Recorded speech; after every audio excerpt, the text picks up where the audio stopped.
Good evening, one and all. It's Saturday. Thank you for being with us. 12 people watching. Obviously, the wonderful England game is on. So anyone that is taking the time and trouble to be with us instead of watching the game, thank you very much. If you've got the game in the background, keep your mic off or whatever. Hang on, no, sorry. I just realised it's me, and it's not the game. The game is on over there, but it's me talking. But anyway, yeah. So let's see who's in tonight. We have got Lewis, who is muted. It's probably the best thing yet. Hello. Oh, damn it. We've got Chris, who's not muted. What's up, everybody? Oh, I thought he was then for a second. That was a bit scary. And we've got Steve. All right, Steve. Hello. And the lovely Nat in the background. England 1-0. Evening. No spoilers, thank you, Mr. TSM. Yes, as you'll probably see in Steve's picture, yeah, he has got the game on there. So there is possibility that we might lose him at some point during the evening or at certain points. But anyway, let's have a look who's in the chat, shall we? First up is Mark Shillard saying good evening. Mod Lofster, good evening indeed. And he's also saying good evening to the Creche. Evening, Mark. And that was a nod from Steve. So he's obviously listening. Kane scored. Good. Good evening, everyone. Oh, your idea. You're going to be murdered tonight, I can tell. Next up is Brew and Glue saying hi to myself and Mark. And everybody else. Hello, David. Bless you. Thank you. Nicely held there, Nat. Now what are you going to do now? All over your hand. Junkworks is in, saying good evening all. Good evening, Junkworks. Evening, Scott. The wonderful Mr. Ross Medlock is saying good evening all. Evening, Ross. Atoll is there saying good evening, sir. Trust all is well, and you are in fine fettle. To myself, I am, and the crew is as well. Evening, Athol. Evening. Obviously, chatting amongst yourselves there as well. Up. Atoll is saying that he's got barbecue spare ribs and rice for dinner, and to wash it down with some homemade prune and chocolate milk. Ew. Interesting. Ross is just saying, why would he watch rubbish? I agree. He's here. Oh, I see what you mean. You're talking about the football. Right, gotcha. We got Stuart Tucker saying, hello, gang. Evening, Stuart. Hi, Stuart. Junkworks is just confirming, is there some sort of sport involving balls on?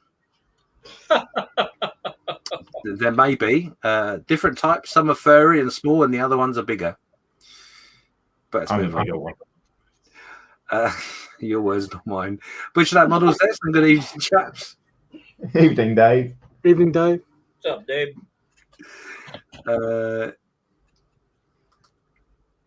As Springley saying, Ross even turning up to the live stream in that shirt. I think that's aimed at himself there, yeah. Why is he wearing a car manufacturer's shirt, though? It's the best. Maybe he supports cars. What, Chevrolet? Absolutely. Chevrolet. Absolutely. That's why the insignia is named after its representative of a bow tie. That's how good they are. I'd rather have a Ford.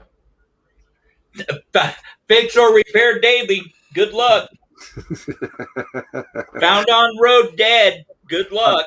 Comes with its own tow rope. Man, those cars, every one of those engines, their upper end is their weak end. It's British. In Daftways in saying, everyone, as a Scot, happy to have something to watch as I plan my next truck build. Good. Oh, what's it going to be? Yes, I'm Benton's have good as well. Conor Man says can't make it can't make it to a cam tonight because the mental warden is after me. Okay. Evening, Dan. Nice to see you with us in some form, Dan. But that's pretty normal anyway. And Ross is just saying that Steve's got a very good cleaning cloth on his back. I wouldn't even use it for that, to be honest. So anyway, I'm glad we're not talking about football this evening. Dear. Anyway, how are you all? What you got planned? Ian, tell us what your next project's going to be, and why not everyone else? Tell us what you're working on right now. We've got the indubitable and teeth are a problem today. So Nat will be doing our guest thing. He's with us this evening, not at work. Lewis is going to be looking at your work. So if you haven't posted it up already, head over to the Facebook page and post it now. I need to get ready for that, don't I? Yeah, you do. And obviously there is a teaser in the title of today's show, which is Pickett's Charge, which we'll come to in about 15 minutes or so. So get your thinking caps on, think about what that could potentially be about. I already know what it is. I'm sure you do. So we've got a comment there from Butcher That Model. He says, now I don't want to start a riot, but I want Ukraine to... I'm not even going to read it. There's no riot involved, Butcher That Model. You can... Bye. Yeah. I don't want... yeah, I'm not going to jinx anything. So... Spring is offering to send some scissors, Steve. I'm not sure why. Junk Works is saying he's pretty neutral with balls with sports going on. Well, there you go. Anyway, right. So let's go over to Lewis because he's poised. Lewis, what's on your bench this evening? Before I answer that question, I made a purchase. Was that a container lorry or? No, I've been banned from that. Yes. Good girl. Got him. Yeah, I made a purchase 2 years ago, and it turned up this week, and it turned up Monday actually, and I've had to wait. Tuesday. It turned up Monday or Tuesday. Tuesday, because I was at work. It turned up Monday or Tuesday. Sorry about the background noise. And I had to wait all week before I was allowed to hold it and smell it and caress it and do lots of naughties to it. What you do? Your truck is up my to you. penis is still right here.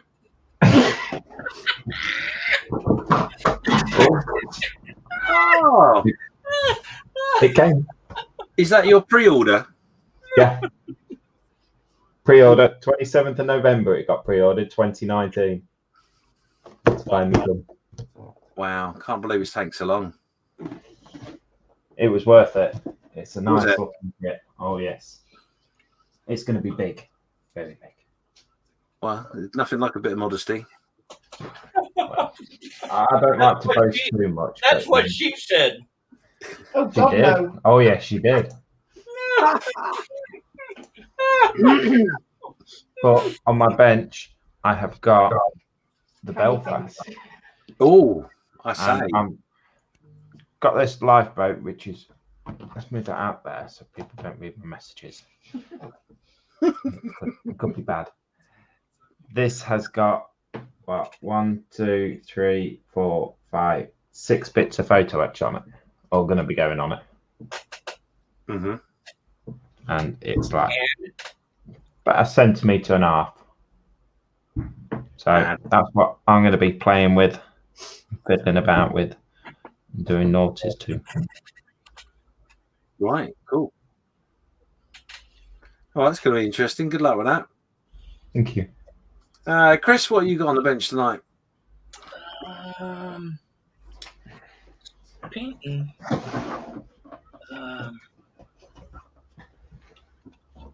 Oh, I say. Ooh.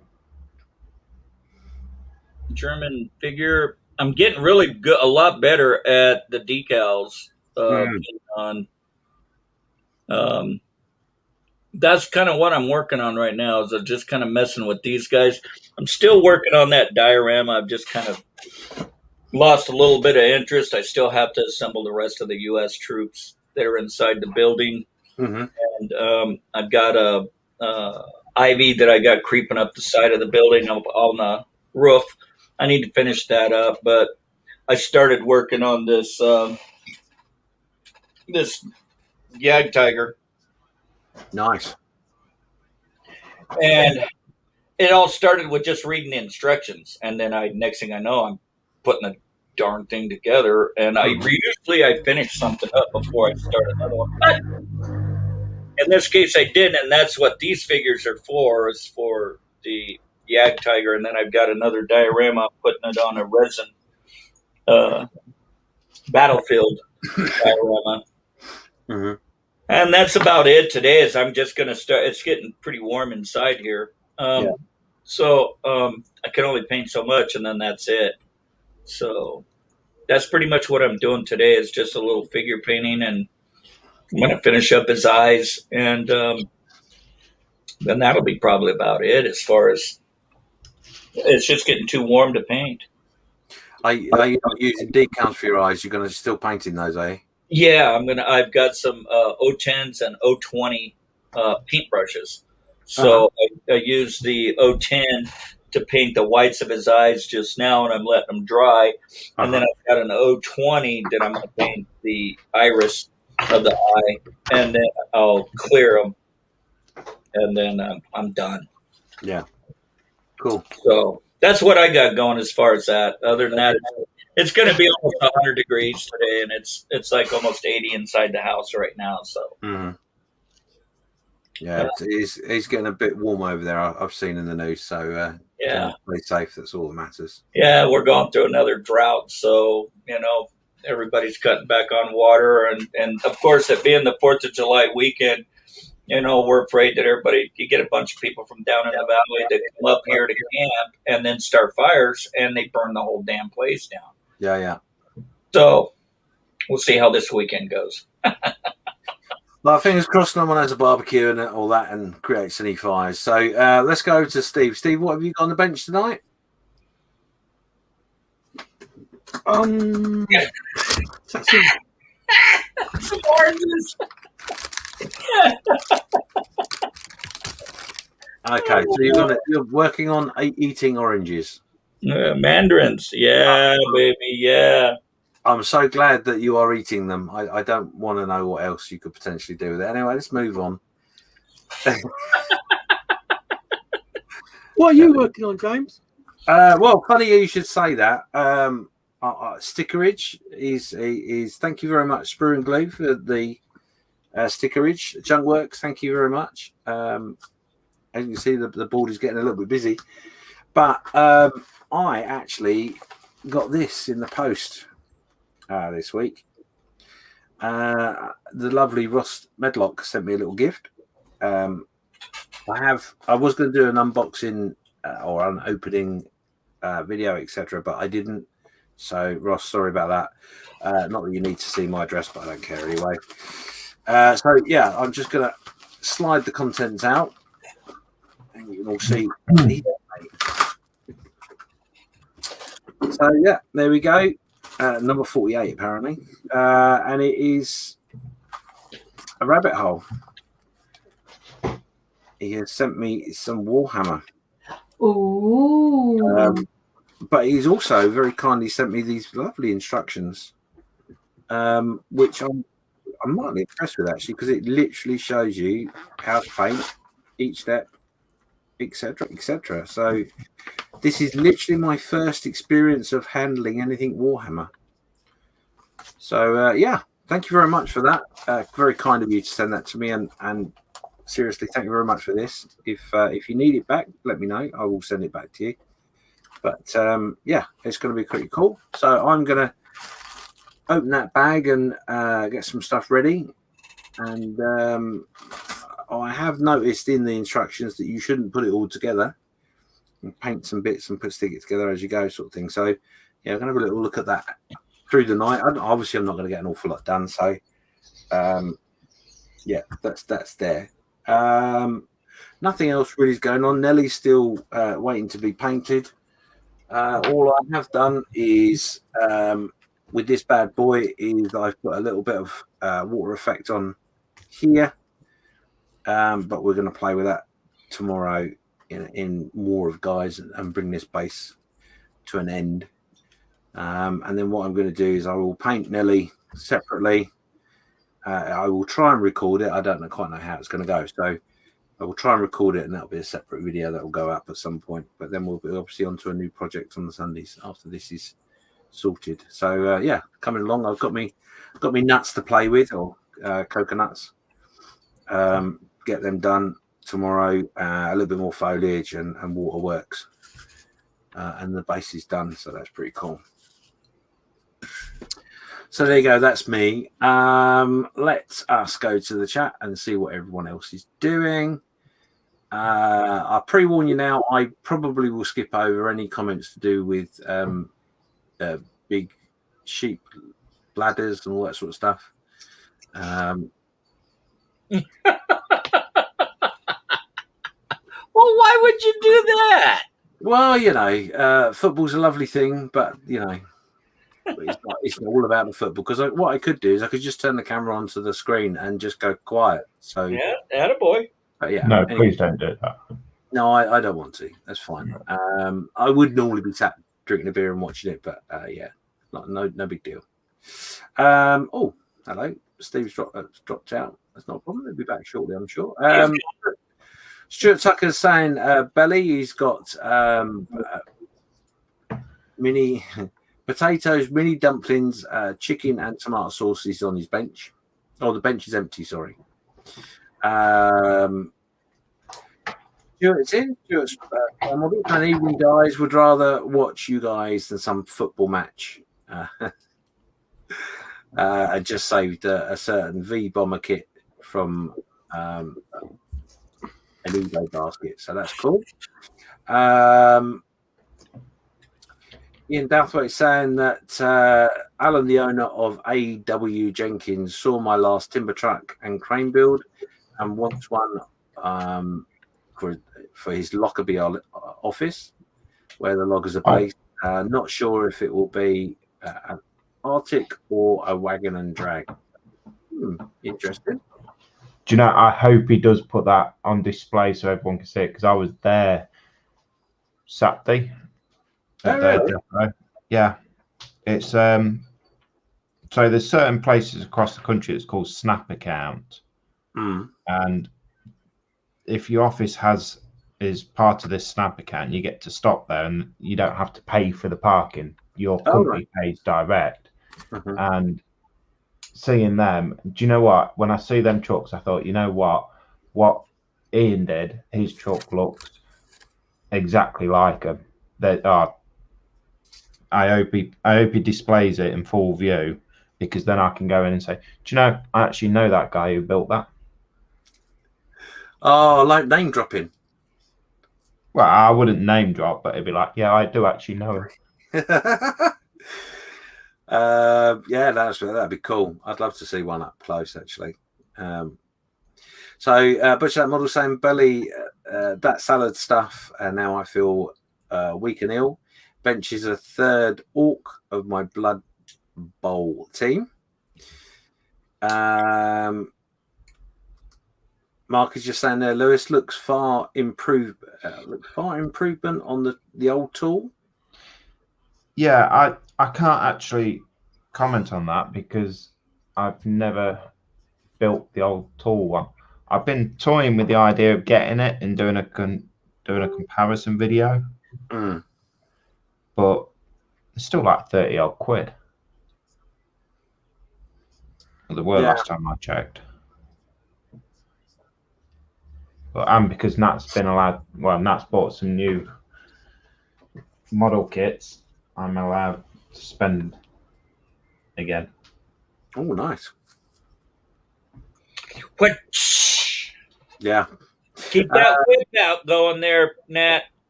Oh, absolutely. It's pound for pound, so I'm keeping tally for him. Atta girl.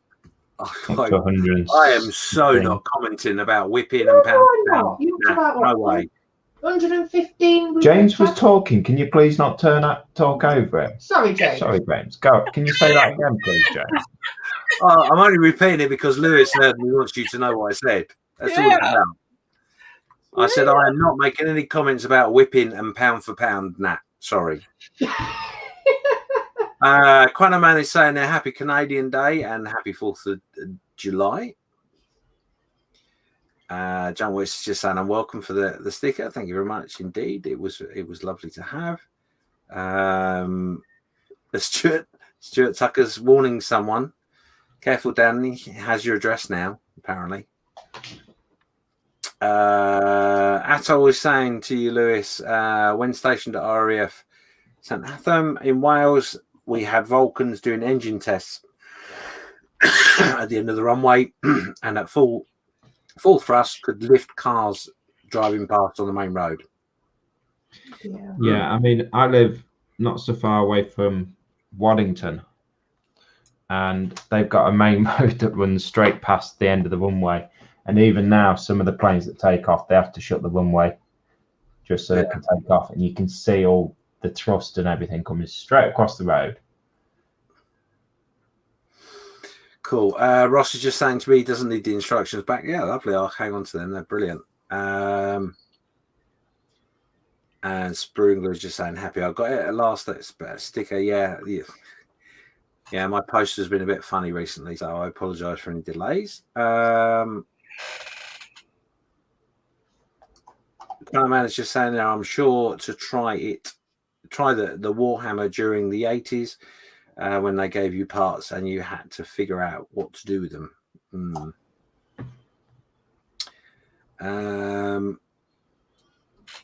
I'm trying so desperately to speed read some of the comments to make sure I'm filtering, but I'm really struggling. But that model says, "Holy poo!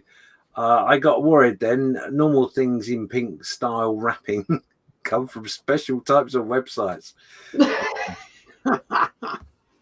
I didn't check underneath the labels to see if there were any other labels, but yes. Mike, question I've got for Dave: how does he know? Well, subscriber. I'm sure his answer would be that's just what he heard.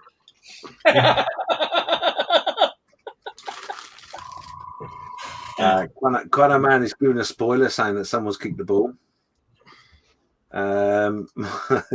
Mark Shellard is just saying Steve's getting the halftime oranges ready.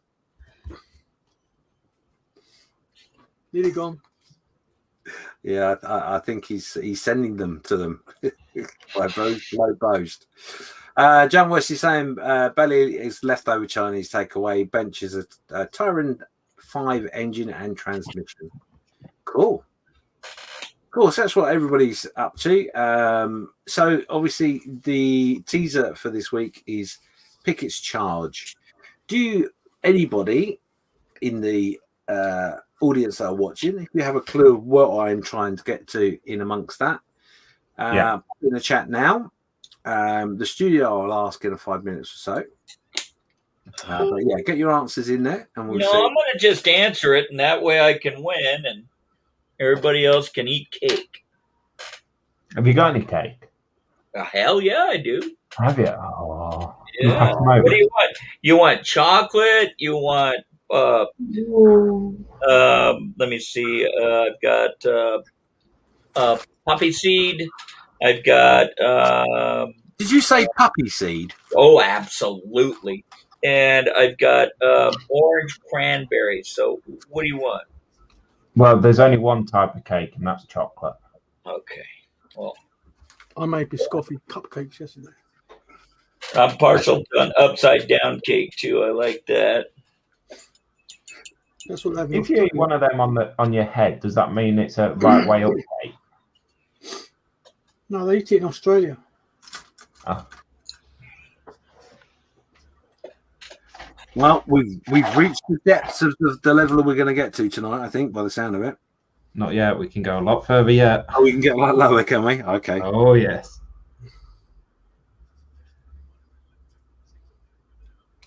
Cool. I don't know how, but I think we can. Oh, yeah. I know you can. Oh, I can get right down low. Trust me. So, yeah, I'm just going to give you a couple of minutes now to get your guesses in the chat.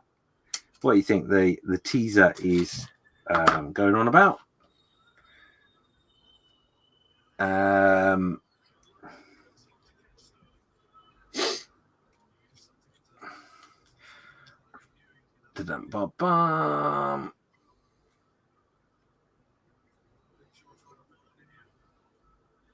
Ross Medlock is just saying there that he believes Butcher That Model must have done a few test purchases to have such good knowledge.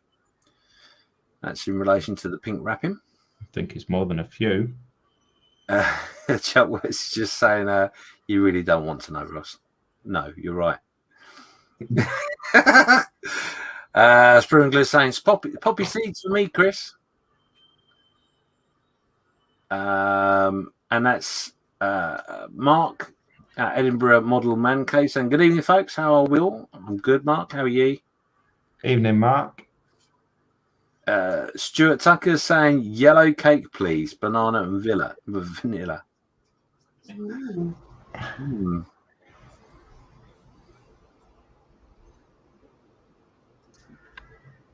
And John was just saying there, Barker hasn't started lowering the tone yet. No, I think the tone was pretty low to start with, so that's fine. So without actually answering the question, do you have any idea, Lewis, as to what the teaser is about? What's the teaser? Oh my God. Yes. The teaser is Pickett's charge. Yes, I think I do have an ideas. Right. This is a good start. Steve, do you have an idea? Yep. And Chris, I know you've got an idea. I already know. Cool. Okay, so let's have a quick look at the chat, see if anyone's putting any guesses in.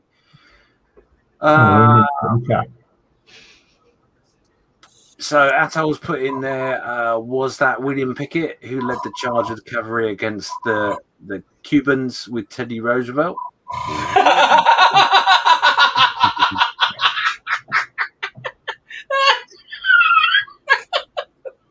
Sorry. I'm glad we're not reacting to any of the answers. Anyway, Mark at Edinburgh Modelling Manco says Gettysburg, the final day of the battle, where Pickett lost all of his men, 12,000 men in a charge. Right, okay. So far, Butcher That Model is saying, I can't help it. Always offer me tester discount on new stuff to take down to the Swingers Club. I'm not sure I should have read that out, really. I could resist. It's fine. It's not about that other silly thing that's going on at the moment. No. Well, that's ticking along in the background, and that's all it needs to do, to be honest. So I have a question for Ross. I know he's there watching. Oh, that looks like a mismold to me. Oh, Ross, do you glue all this together then paint it, or do you not? He does do a live stream, on his YouTube channel that I'm sure he would explain. I know. I'm glad you said that. And what was his channel, Lewis? Ginger Scale Ninja. Model Ninja. Scale Model Ninja. Is he actually in it? No, he's probably under Ross because he got told off last night. What? Hmm? Can I put Ross on a timeout until he comes in under his proper YouTube name? No, you can't do that. He can come in under whatever way he wants, really. Sorry. What are you jumping for?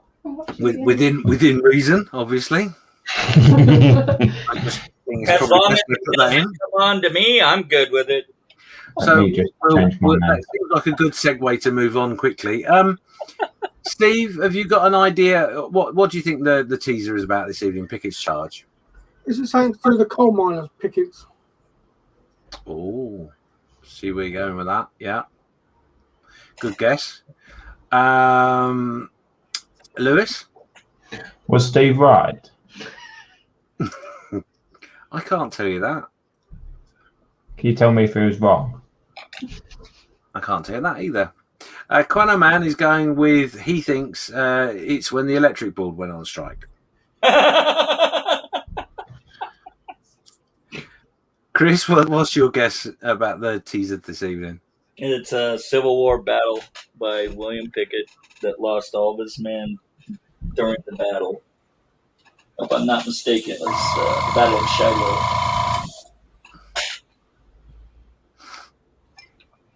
Okay, so I can reveal, he says, because I'm so prepared. It's there right in front of me. Mark was right. This is in relation to the third day of the Battle of Gettysburg. And this is when the Union forces pushed back the Confederates.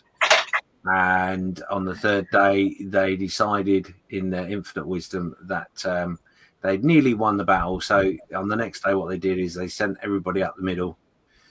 Mr. George Pickett would be tasked with it, and he marched all of his men at 3 p.m. After an artillery bombardment of 150 Confederate guns.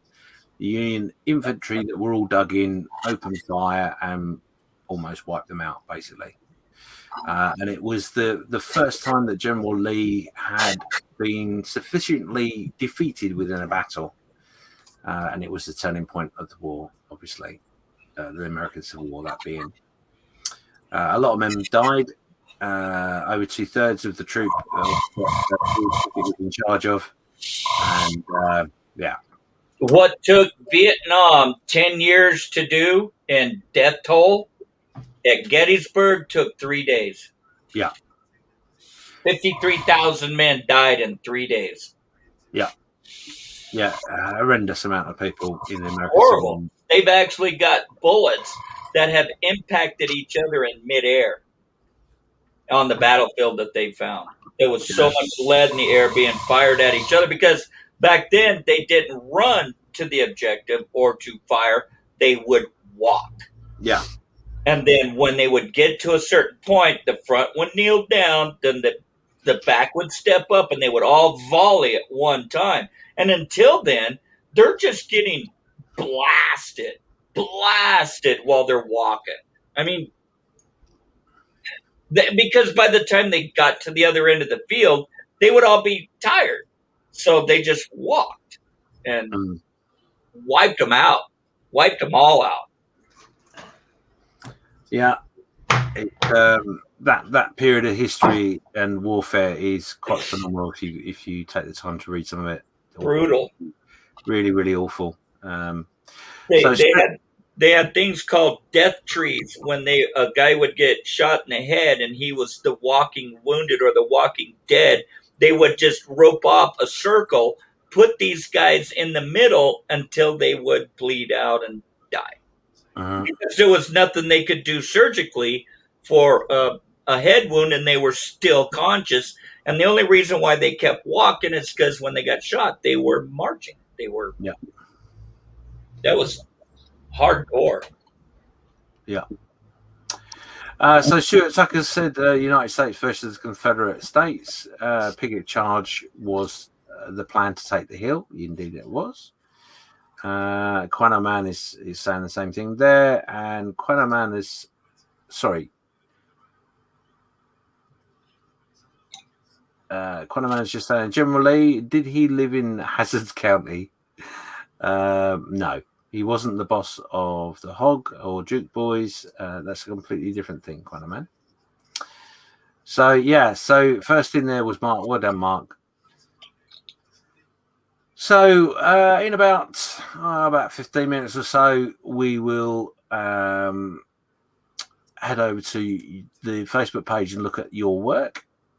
So, if you haven't posted your bits up yet, work-wise on your bench, obviously, Do that now. I don't want to encourage anyone to post any bits up on there. That was just wrong. And I did see the answer from Ross there. Thank you, Ross. He said Will be ridiculed. He paints all the parts separately before gluing them together. Right, okay. Mark's also just saying there that more men died of blood poisoning from the bullets, etc., as they didn't have antibiotics. Yeah. Well, what happened was they would go in and amputate with Lister knives and saws. They just make them bite down on a piece of leather, and they would cut their leg or their arm off, and then the way they died was through gangrene. They didn't have morphine, and they didn't have any type of anesthetic or penicillin. So most of them died from gangrene after the fact. Yeah. They survived the actual amputation and then fell to being sepsis. Yeah. Indeed. And it took a long time for them to die. And plus also, a lot of the time as well with the rounds that were used, they would push the uniform into the body and the bullet would be removed, but the uniform wasn't, which caused sepsis and the same thing. Right. There's a good explanation of that on Master and Commander. Yes. Right. The mini ball or the Monet ball was actually designed to, instead of taking a patch with you, it was to spiral, but it was to make devastating impact wounds. Oh, I mean, devastating. So, I mean, you could get shot in the foot, but it'd take your whole foot off. I mean, it just wouldn't punch a hole through it. You know, I mean, it was terrible. They would bounce quarter rounds. They would load the cannons with a quarter round of powder, and they would shoot the cannonball, and it would hit in front of the troops and then bounce its way through them and just eviscerate them. It'd cut them in half and take heads off, arms, legs. Yeah. I mean, because if they shot straight at them, it'd only go through one or two people, out the back. But if they bounced it, it would just take out droves of them. Yeah. Yeah. It was horrible. It's quite interesting to read some of the tactics that we used. Connorman is just saying that it's based on the Napoleon War tactics of standing and fire. Yep. And Atol was just saying as well that you never got that in history class, but concentrating on Napoleon Wars. Yeah, it's that period of history where the military tactics are very similar. Well, plus the muskets that they were using, the rifles that they were using, 90% of them were smoothbore. So when they would cast their own round balls, and it was a smoothbore musket, it would rattle down the barrel. So within 50 to 100 yards, that bullet would be straying all over the place. So they had to get close enough and then shoot enough in the air in that volley to make it count. Other than that, if they were 100, 200 yards back, now the sharpshooters, those guys had the rifle barrels. They were out there and plucking guys off from across the battlefield. But 99% of the average soldier then, they had smoothbore muskets. And that meant that bullet rattled as it went down the barrel and came out, and God only knows where it went. So they had to get close enough to make it count. And it was such a distance that they were apart from each other that by the time they would run there, they'd be tired. So they just walked them, And the bad thing about Gettysburg was it was an undulating battlefield. So they would come up at a rise and you could see them and then they would disappear. And then when they came up at the final rise, they were right there and they just wipe them out. One volley. They said bodies were stacked 10 feet deep. And the bad thing about back then was the battlefields were fought in mostly farmers' backyards and in their farm fields. And it was up to those people to dispose of the bodies. Yeah. Otherwise, they just leave them laying out there on the battlefield, and that was it. It was gone. Yep. It was horrible. We live in a time of shoot and fix them up, take your leg up, put another one on, and down the road you go. Yeah, it certainly is it's quite scary when you start looking at the statistics and figures, the amount of people wounded and killed, and in battles. You know, you just certain battles. You read the information. They're just too big a number to try and contemplate. The same as the First World War. Right. When you start working yourself into the 20th century and the 1900s and World War I, you started the mechanization of war. You know, came out with machine guns, rapid fire stuff. They had a few of them in the Civil War, but they were strictly experimental. There was nothing there that was a common usage of that weapon. So in the Civil War, everything was mostly handmade. All the weapons were handmade. So it was made to fit that individual that purchased that weapon.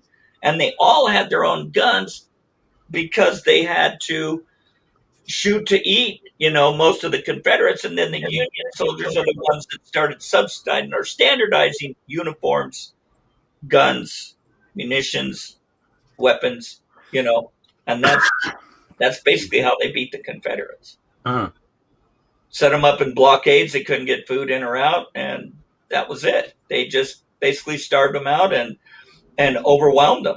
And then once President Lincoln enacted the Emancipation Proclamation, which allowed to free the slaves, now we brought a bunch of those in and created, you know, just swelled our armies up, and you know they couldn't stop them.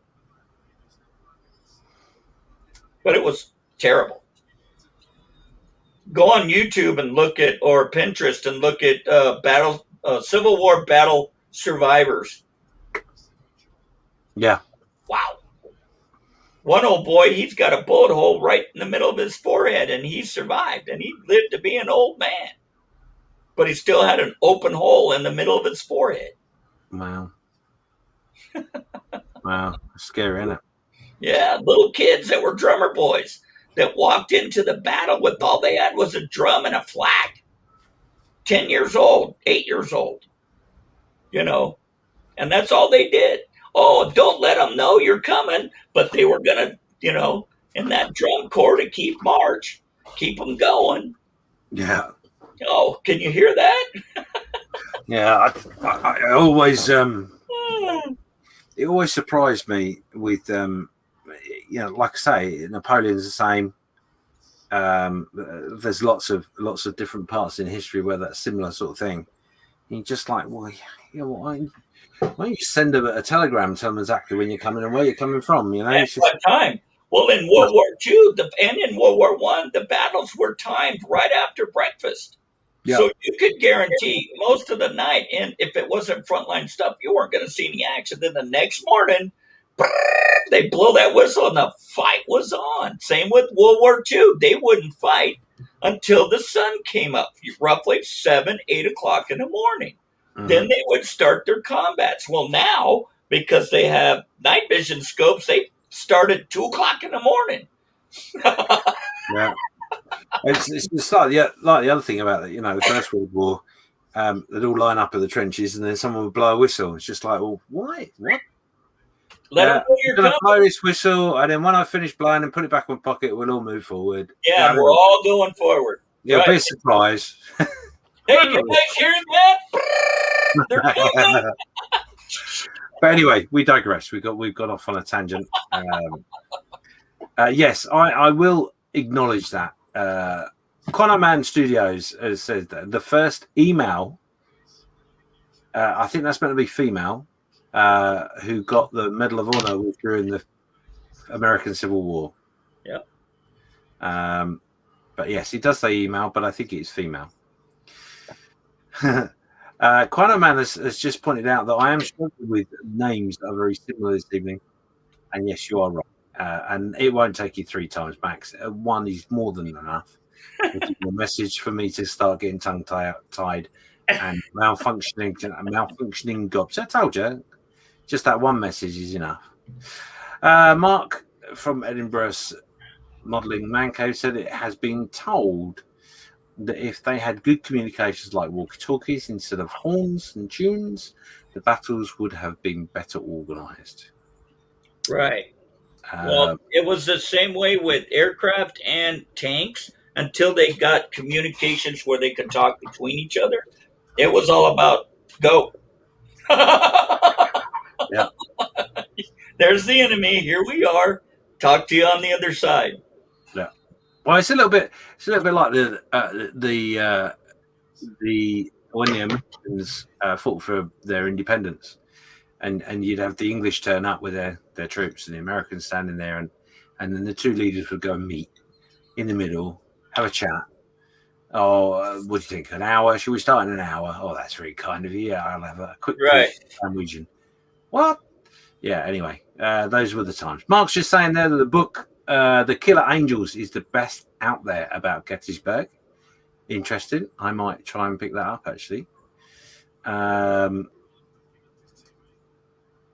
just being.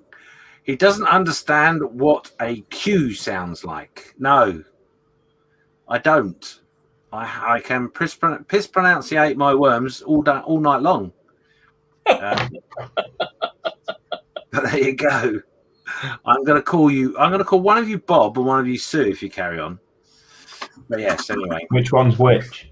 We'll get to that if it carries on. I'm not going to set myself up yet. So there you go. 19 people watching. Thank you very much for being with us. I'm glad you're all watching away with us. The game, not that you're interested because you're watching us, is at half time now. So Steve's welcome back, Steve. Last orange. Yeah, thanks for being with us this evening. I was a little bit, will people be here or not? But there you go.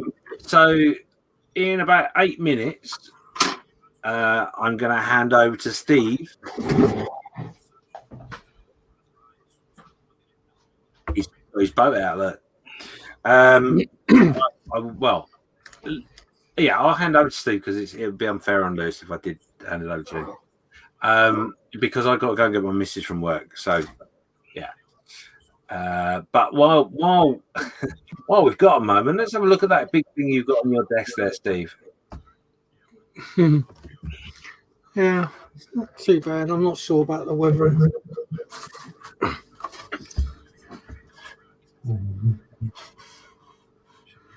Not sure if I've gone too far or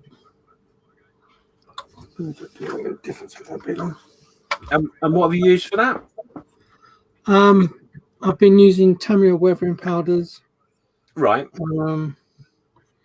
Some brown paint, pencil. Mm-hmm. Yeah. So I'm not sure. Really not sure. Well, it's subjective because at the end of the day, you know, they didn't all pick up the rust and the coloration's the same. So, you know, are you able to, if you're a little bit unhappy with a certain area, are you able to take it back a little bit? Or they're locked in? I wouldn't know how to. So I'll just leave it as it is. I think it looks lovely. I think it looks good. I've got to be honest, but you know, if you think you've got a little bit too far, try a little bit of water, and a cotton bud or whatever, and try and take it back a little bit. Or of course, the other thing you could do is put something on top of it. Yeah, I'll probably stick with it for now. See how it goes.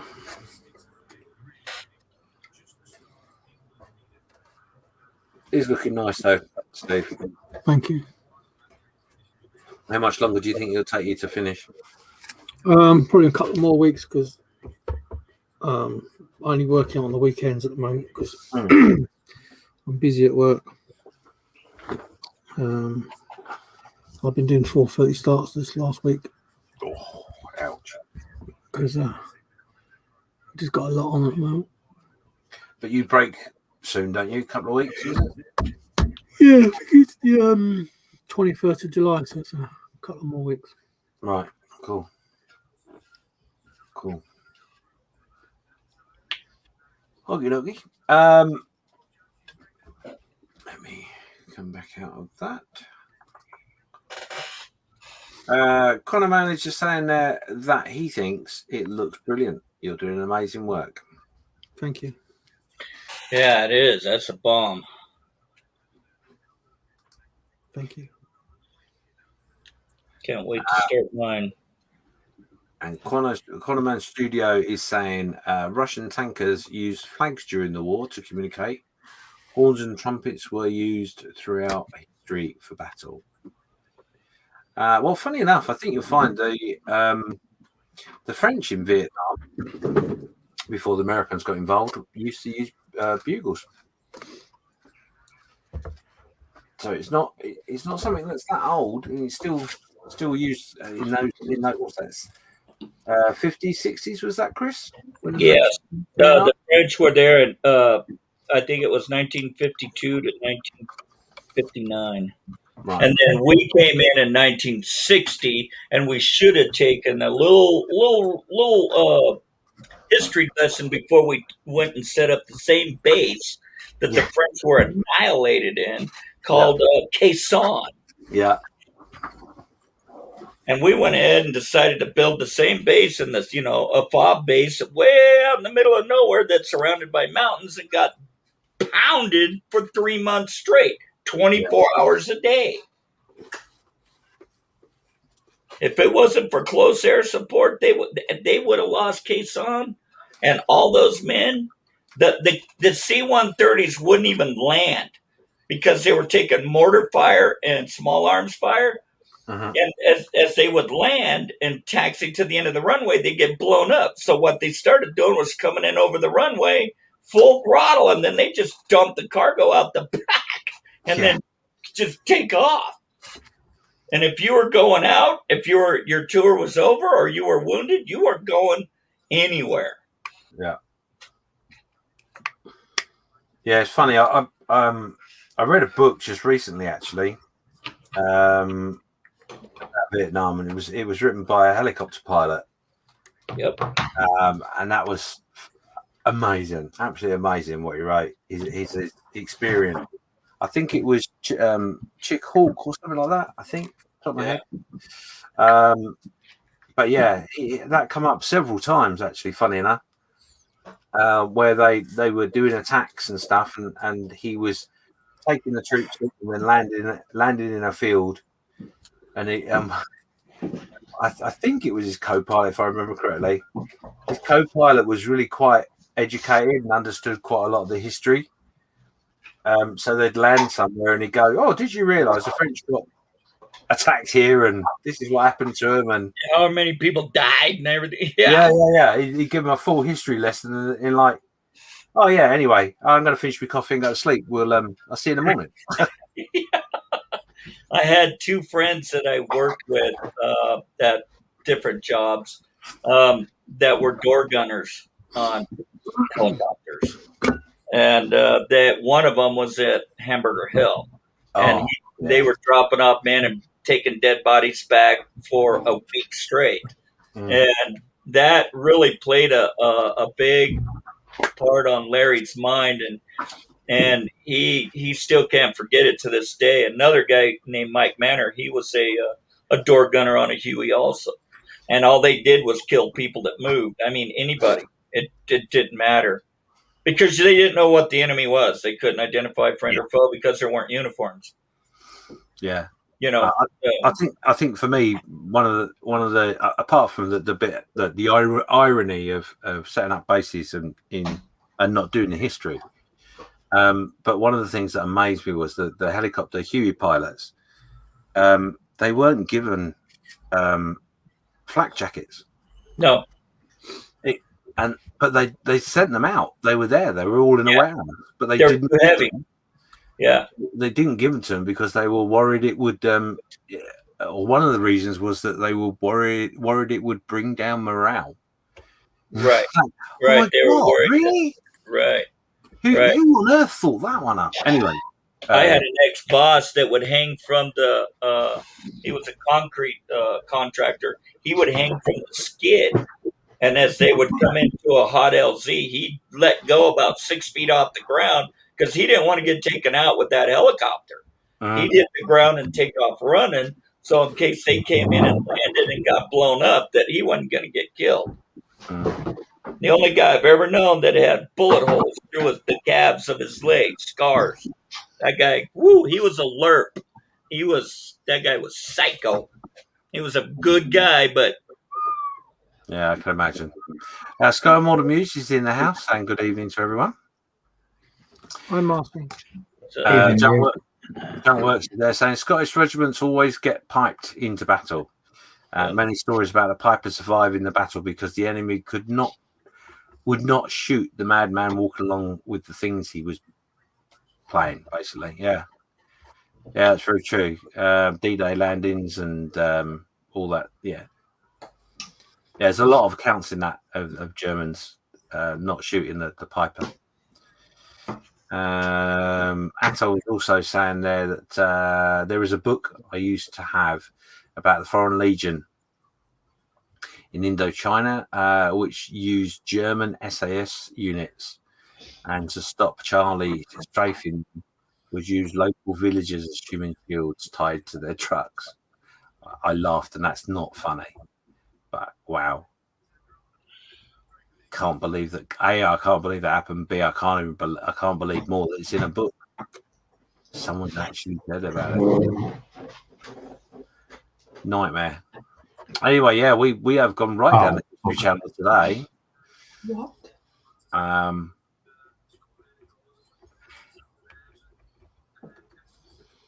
going to give Lewis a few moments to find his small piece that I think is just pinged off. Oh, really? Really? Did anyone see where it went? Oh, for God's sake. I think it's up there on the top right hand corner. Well, I'll show you what I'm looking for. I don't even think the camera will pick up. Oh, for God's sake. A little laddery sort of affair. One of them. Yeah. That's just pinged out the tweezers. Oh, No. there! Yeah, it's there. Look. It is just there. Oh, there you go. You haven't lost it at all. Honestly, this will be a good segue then for you to take a moment while it's there somewhere safe, and we'll go over to the Facebook page, Lewis. Oh, let me put my glasses on.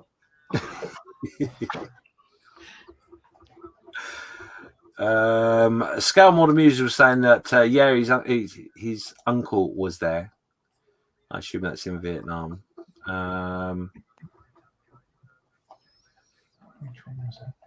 my cousin got the CMH. He threw himself on a grenade and saved his squad, and he was 24 years old when he died. And he got the Congressional Medal of Honor, Purple Heart, Bronze Star. He's on the wall in the Vietnam Memorial. Scout Model Muse makes a very good comment. That mess made monsters out of good men. It did. I think wars generally do, but well, like they said, they would leave as children and come back as men. Yeah. Atul saying that the comment he was just making about the book was written by Hans Keller, who is a renowned German historian and served in Vietnam with the Legion. And Junkworks is just saying there. Well, Junkworks is just saying there. If you ever get the chance, read about Mad Jack Churchill. Went into battle with a Scottish broadsword and a set of bagpipes. That's it. The Skull Model Muse says that his uncle made it home. He shouldn't have. Yeah. So anyway, I'm going to shoot off and go and get my good lady. I'm going to hand over to Steve and Lewis. Lewis is going to go through your work right now. I'm just going to make you bigger. Thank you. Pleasure was all yours. I'll be back shortly. Take care. So first one up this week was Luke Carswell. So this week I am mainly working on the 35th scale Academy Warrior for the British GB in Models for Heroes Modeller's Mess. Progress on the main model and messing around with ideas to go to do a display base. Happy modelling. Here it is. Oh, look at that. Looking good. It's good. I'm loving this base.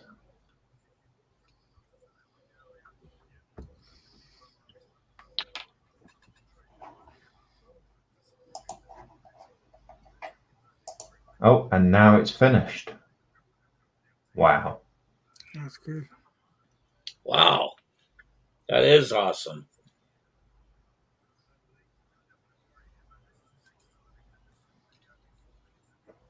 That's good.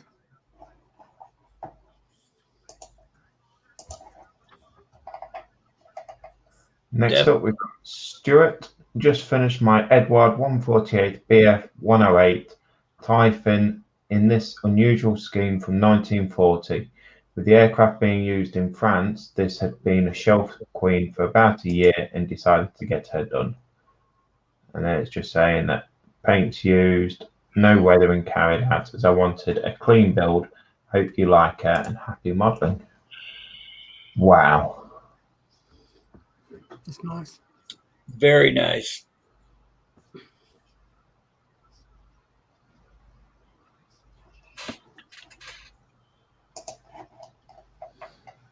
And then we got Frank. Not too much has happened on the Fujimi tool and interior kit for the garage workshop.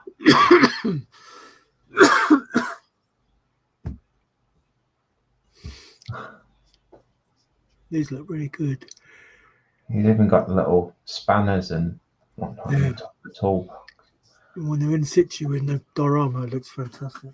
Yeah.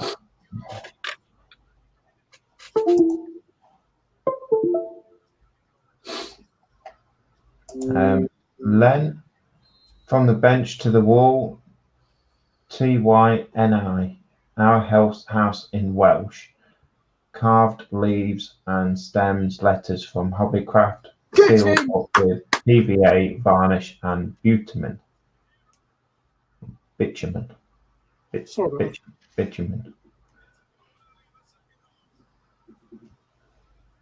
nice.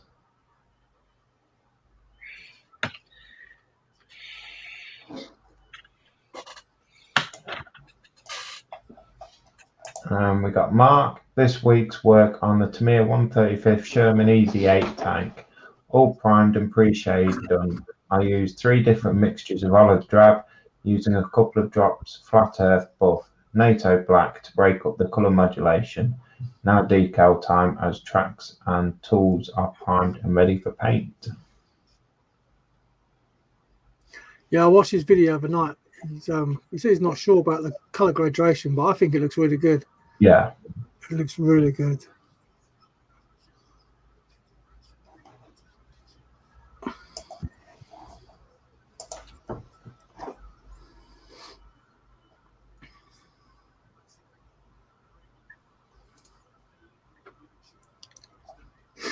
Yeah. Yes, they did, Ross.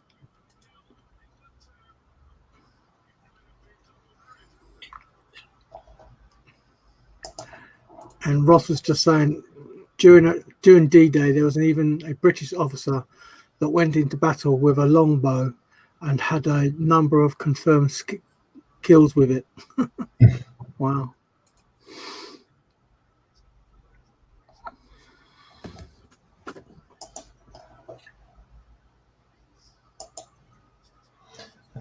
Also, a couple of new kits I got this week too. T29E3 and the D9R. Yeah. Which one are you guys on to where you're showing pictures? The one from June 16th or? No, further down, Chris. This one's 30th of June. So probably be about the 30th of June, Chris.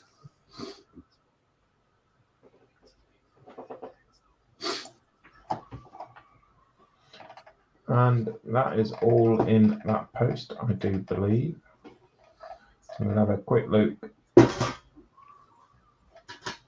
We've got Frank with his Audi Quattro's first visit in the garage workshop.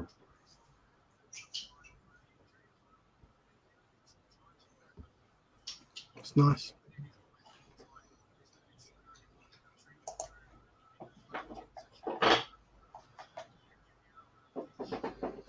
I've got a bit more done. Dry fit with roll cage, seats and door panels.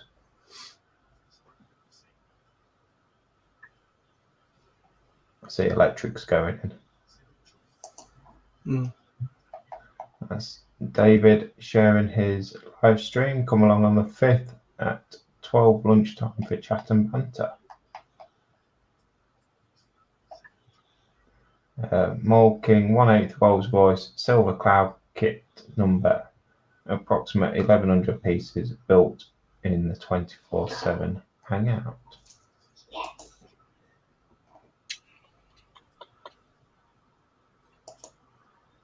Oh wow, that's the good.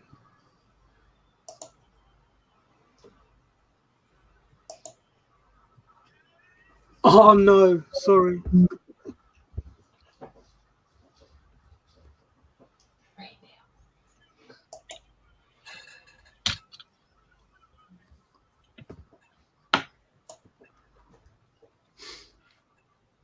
That looked good. Okay, certainly changed from my day. Yeah. It's all different shapes and everything now. I used to have a box full of Lego and just used to sit there and build stuff.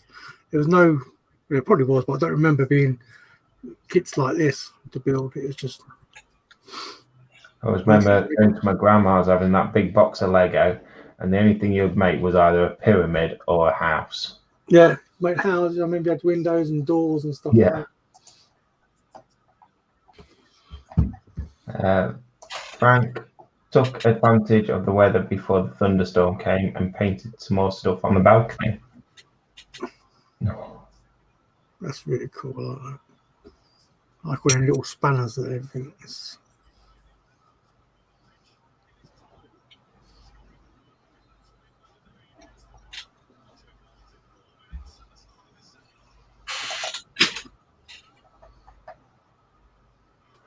Under construction. Yeah, see where it's painted in blue. That looks really cool. Them jacks. Yeah, looks really nice.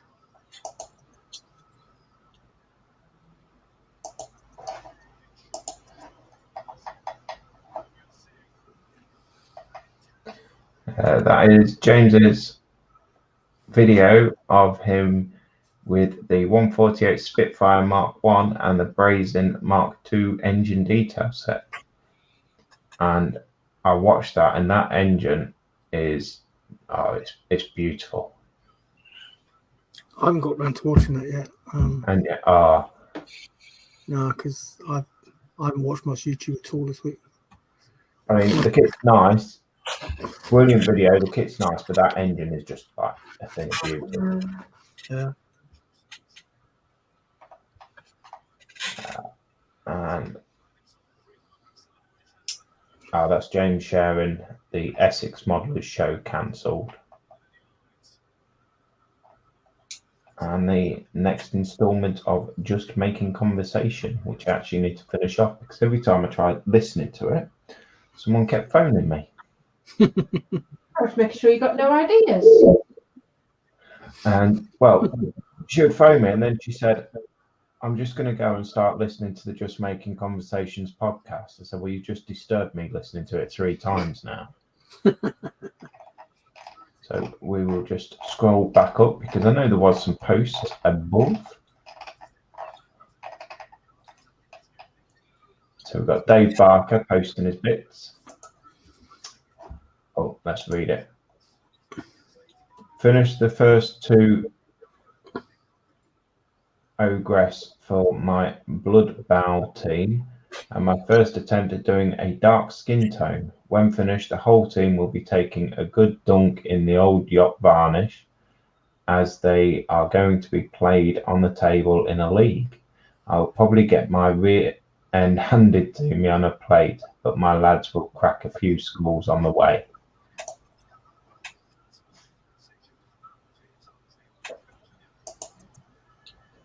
Mm.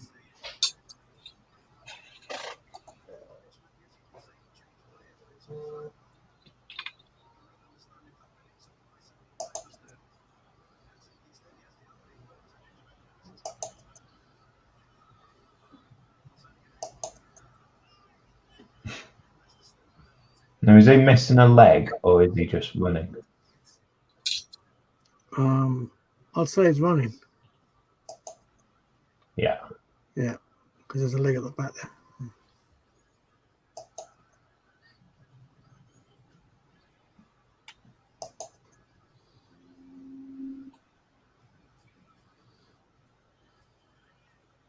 Looks like he's on like a football pitch with a white line along there.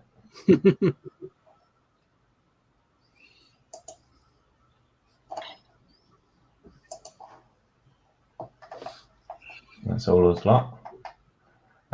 Lost Medlock, here are some of the Age of Sigmar Stormcast Eternal figures I have completed in the last couple of weeks. Yeah, this is my Warhammer stuff getting packed to it now. I love the gold on there. It looks so Yeah. good.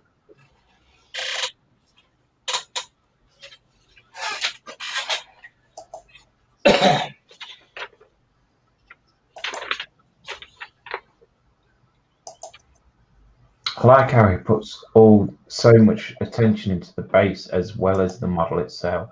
Mm.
And Ross, the 2 latest Age of Sigmar Night Haunt completed last week. I like that. It's like a floating, isn't it? Yeah.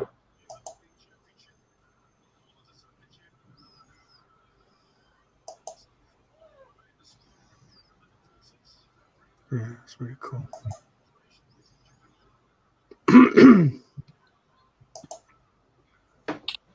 Wow.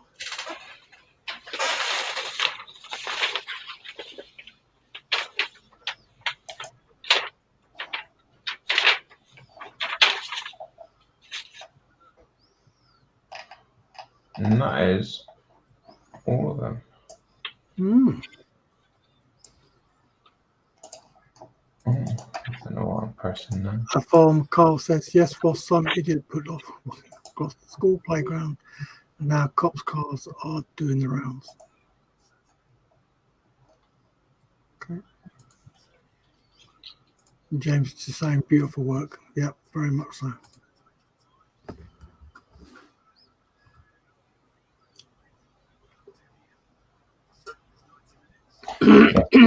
Absolutely stunning work. Indeed. Nat purchased a Warhammer thing today. A Warhammer thing? 2 Warhammer things. 2 Warhammer thing. Was it 2? 2. 2. Oh, Hence wow. why his total's going up what he can spend. Yeah. That's the first one. Wrath Knight. Okay. Wow. That looks cool. And then Finally got my Lumineth bit.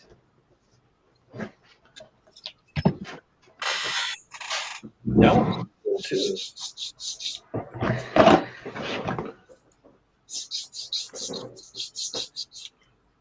Junkworks is saying he's just stuck some pictures in, Lewis. okay. Oh well.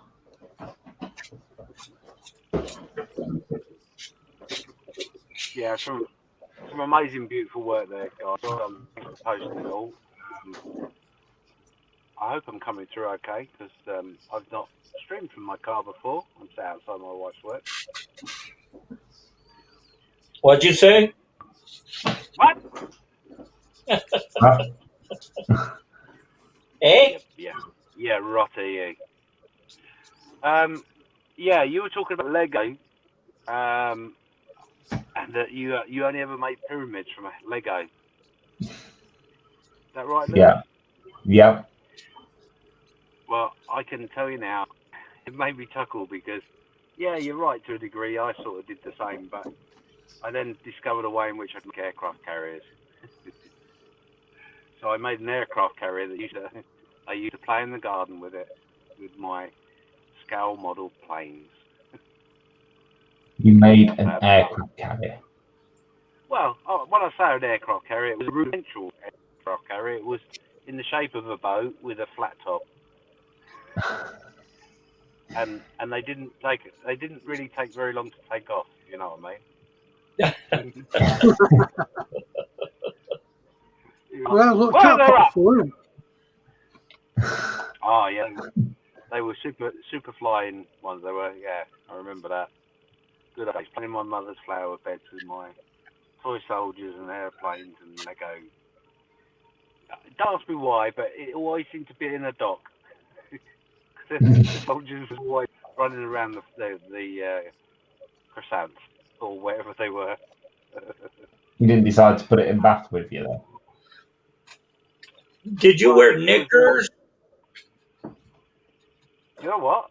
Did you wear knickers when you were in elementary school? Knickers? No. No, my mum's knickers are far too big for me to wear.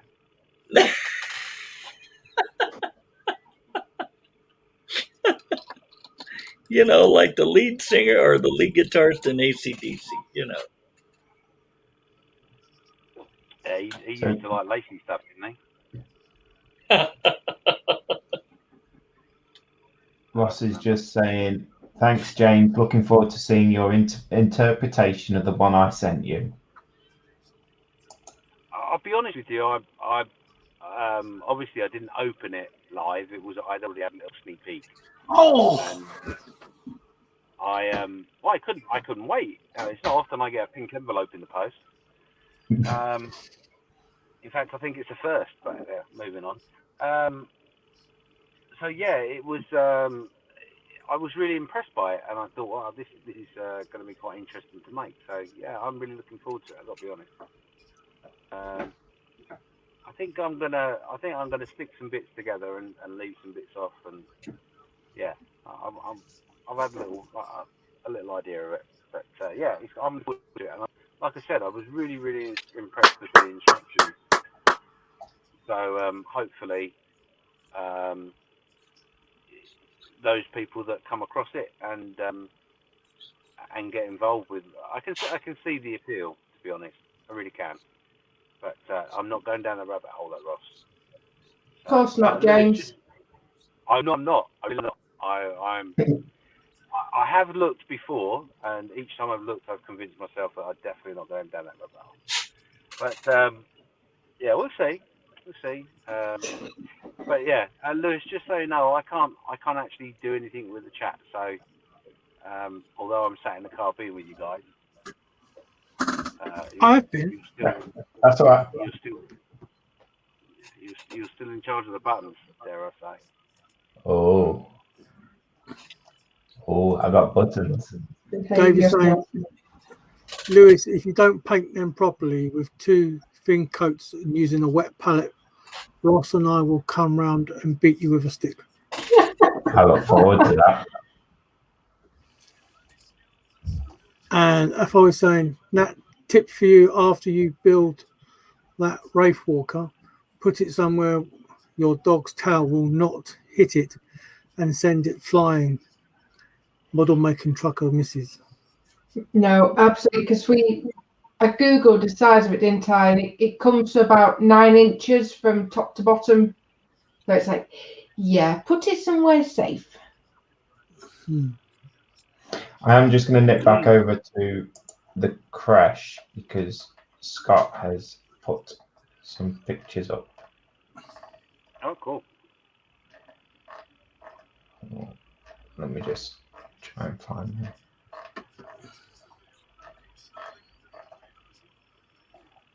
While you're finding that, just be aware that I will drop out when the good lady comes in because that would be unfair of her.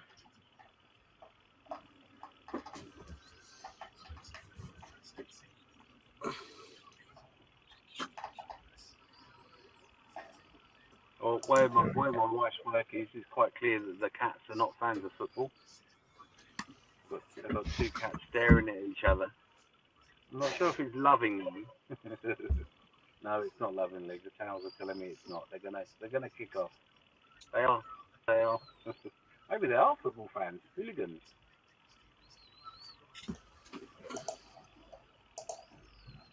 Push that, do that.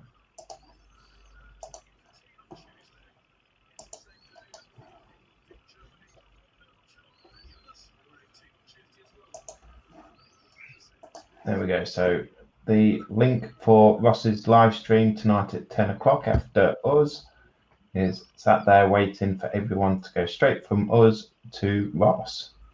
Steel Hearts champions. Cool. And then we got Scott painting the engine and transmission for the Turan 4.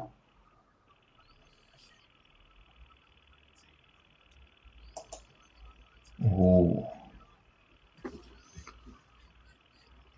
Oh, what's that? An engine? Yeah. Wow. Nice. My God.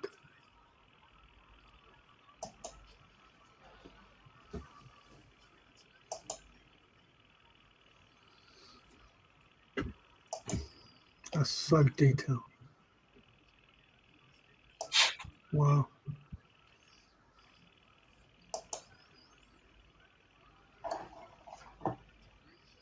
And I'm presuming they're the paints and everything that he uses. Scott, are you adding extra detail to that? Does it need extra detail, or will it be hidden away when it's complete?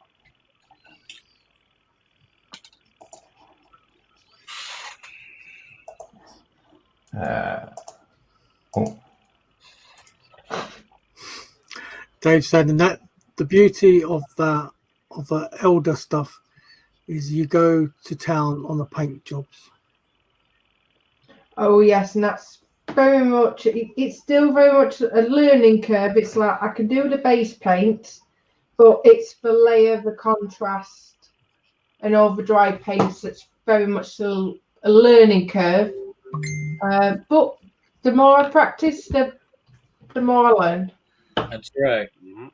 That's very true. A good The more you palette. practice, the more money you spend. No.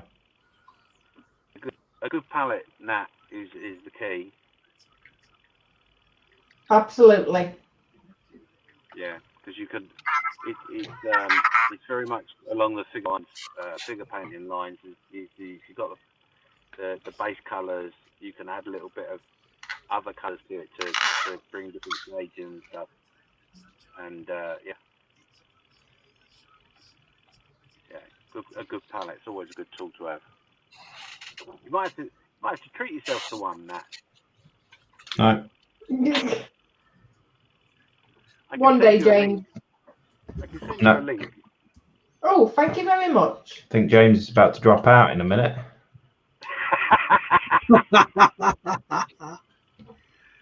You can make palettes. Don't get me wrong; they're really easy to make. The secret is just make sure you've got a container that is very shallow and airtight. when you finish with it, because then you can go back and play with it a bit more. But yeah, there are ones out there you can buy, and I mean I've got one. I can't think of the company's name off the top of my head, but I bought it on a whim and thought to myself, it's one of those things that I never use. I use it all the time. It's really, really good. So there you go.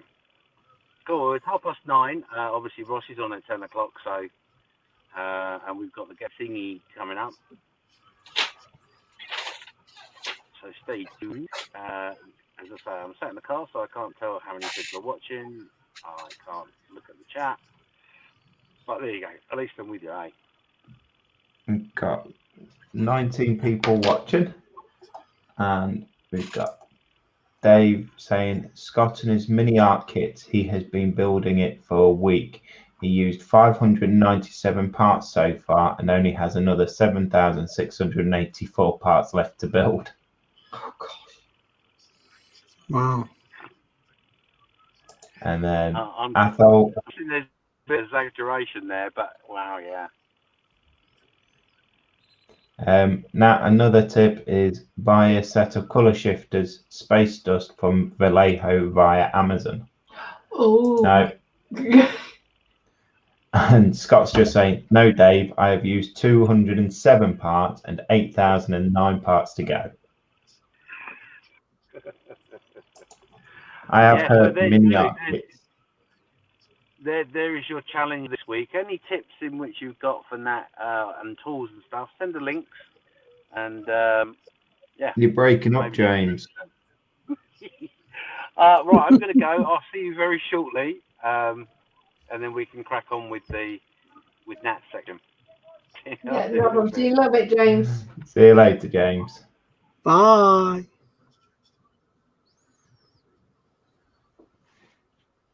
It cost me a fortune.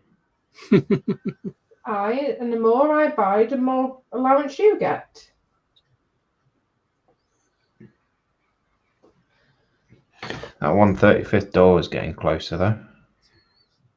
At this rate, Lewis, you'll be able to get that container. Yeah. Cheers, Steve. So the thing with the container is, we were chatting and someone mentioned about getting a container. So me being me, I actually emailed the company to ask them how much it's going to cost. It's £2,500, isn't it? Yeah, £2,795. And that's not delivered. Yeah, delivered to site. Yeah. Can't believe you actually emailed them. I was curious. You know what they say? Curiosity killed the cat. Yes, ma'am. But how long do I expect to last for? It doesn't give a shelf life. Obviously, I'm not interested in buying a container. So I know you are, but I wasn't sure if you... Yeah, no, I've not gone into depth about it. So it does feel a lot of money for... Yeah, but these things are... They're brilliant. But you could get a home office for that. Can you? Probably.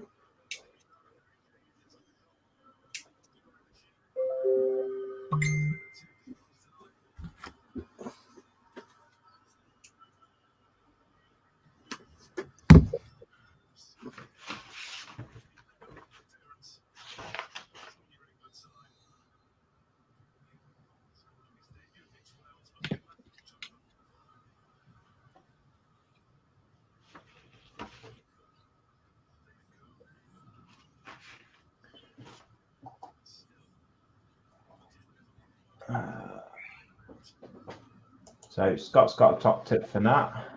Don't build a mini art kit.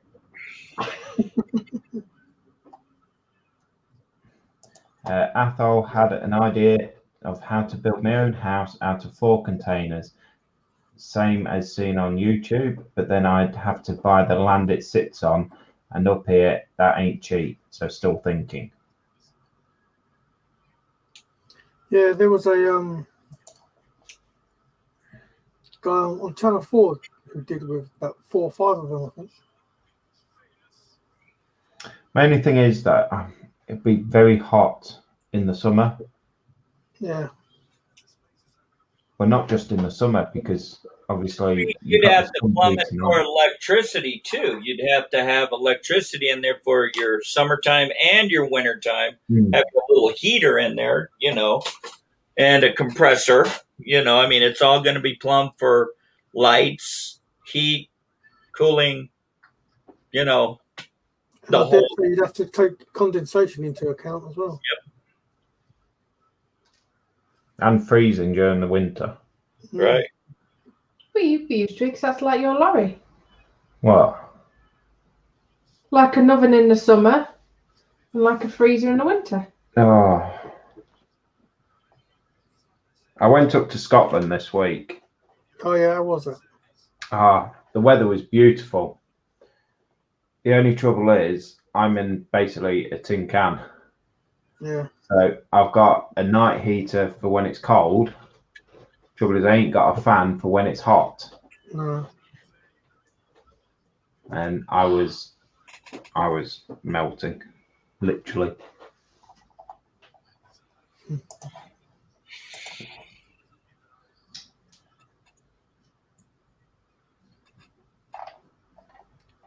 So, Nat, you needed to do your thing? Yes. By the time you get set up, James will be home.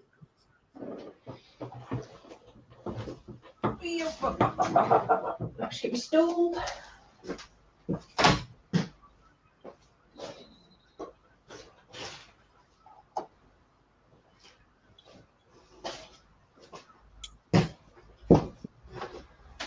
Relinquish the mouse. Yeah, 2 minutes.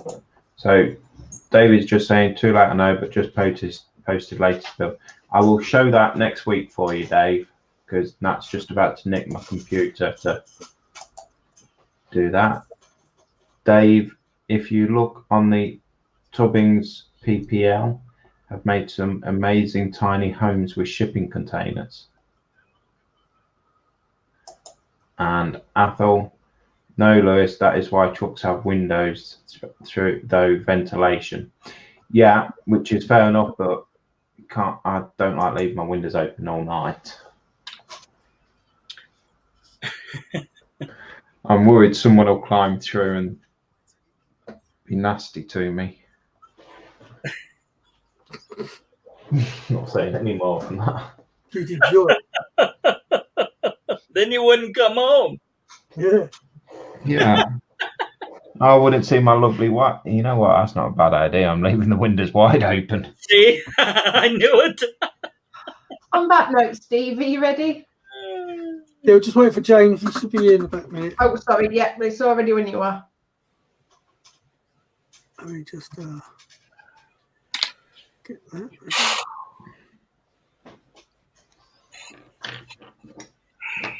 While we're waiting, though, we've got time to. It's time to name that kit! Bring on the wibble! So we just wait for James. Whilst we're waiting for James, I'll just give the usual introduction and description for anybody that may be new watching. Oh, it's that. Oh, stop doing that to me tonight. Yes, the usual description and T's and C's. There are 5 pictures, and all the pictures basically add up to a historical theme. What? You said all the normal T's and C's. Can I have a full breakdown and explanation of what these T's and C's are, please? No. You seriously count with your wibbles. Actual kits. So yes, so like I said, all the kits basically sum up a historical theme.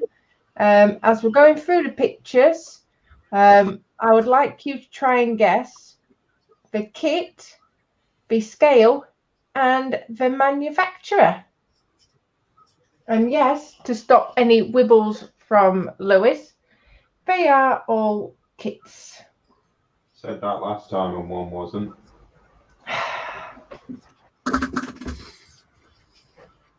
Getting over it though. I'm not going to keep going on about it. Queen Elizabeth.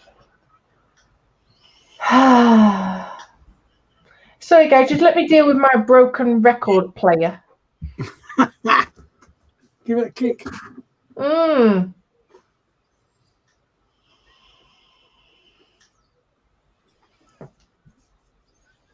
Just for anybody who's not interested, England are winning 4-0.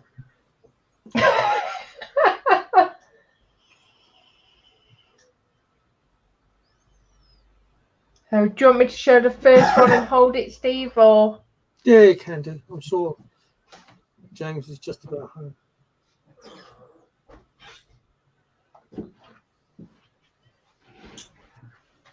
And there we have it.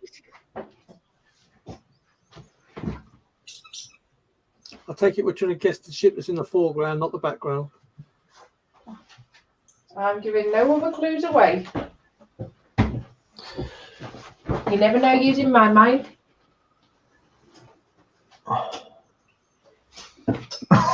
She just fallen off stool. Nearly fell asleep.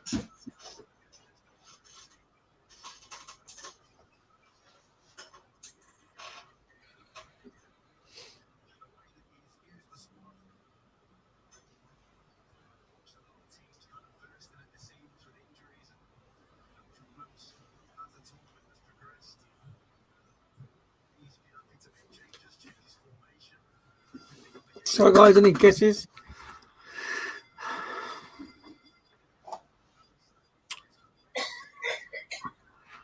Spur and Grew saying that's a flat top. Yeah.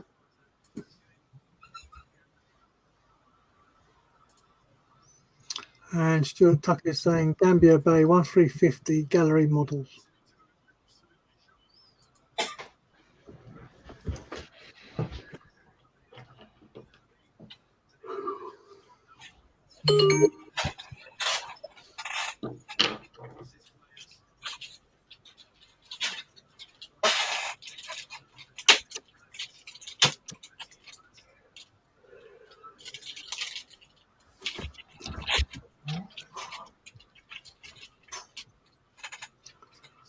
Well, so it's definitely a aircraft carrier of some sort.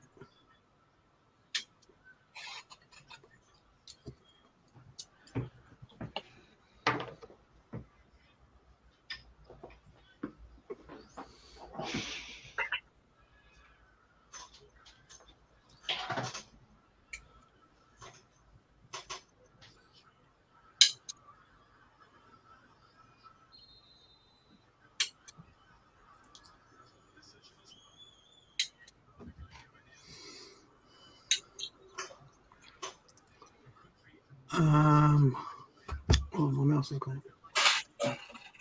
Gone a man's man. That's a pic of Lewis bathtub toys.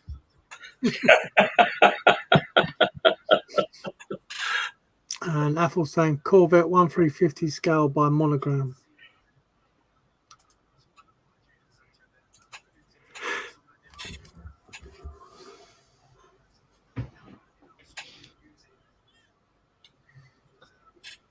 That's your time. Right, we'll just wait for James. Yeah. If that's okay. So yes, guys. So while waiting for James, if anyone else has got any more guesses, then please put them in the chat. There's 16 people watching, so let's see if anyone else can have a guess.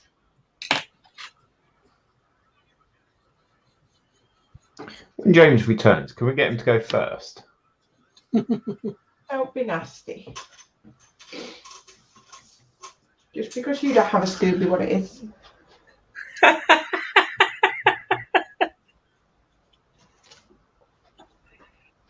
know exactly what it is.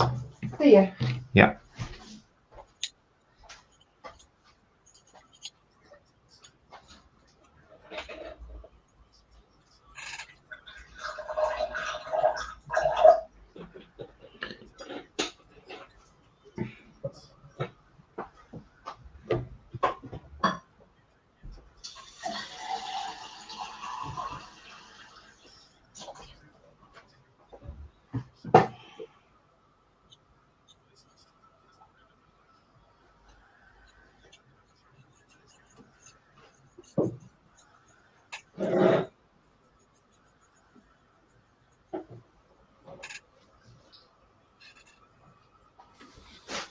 I thought James would be back by now.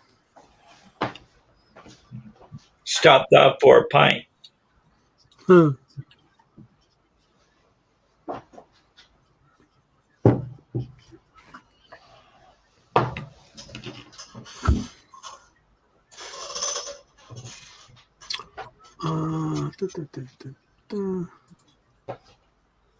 That's also a flat top with Hellcats in wind up configuration.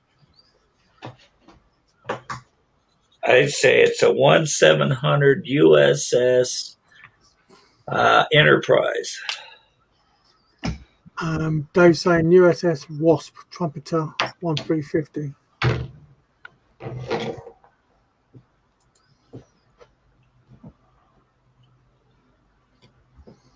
Any more guesses in chat?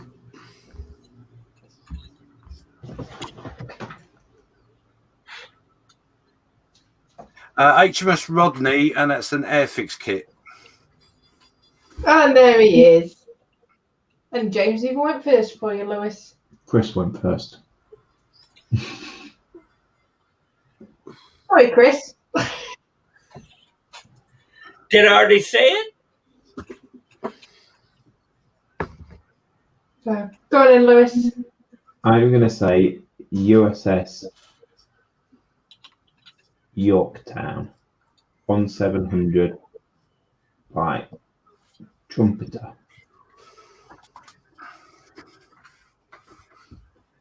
Steve. On so 1700 Trumpy USS Roosevelt. Okay, and I can reveal it is USS Independence. Independence. Wow.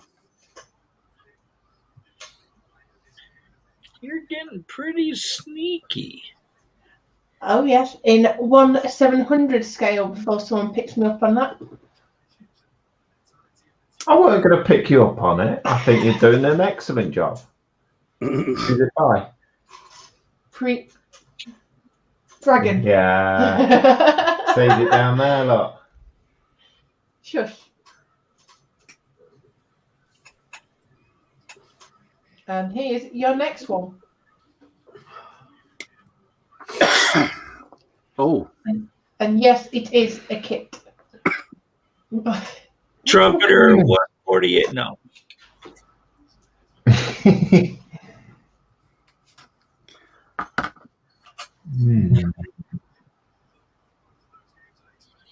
From the looks of the drawing there, that is an older kit. So we've got 70 people watching, so get your guesses in chat, please.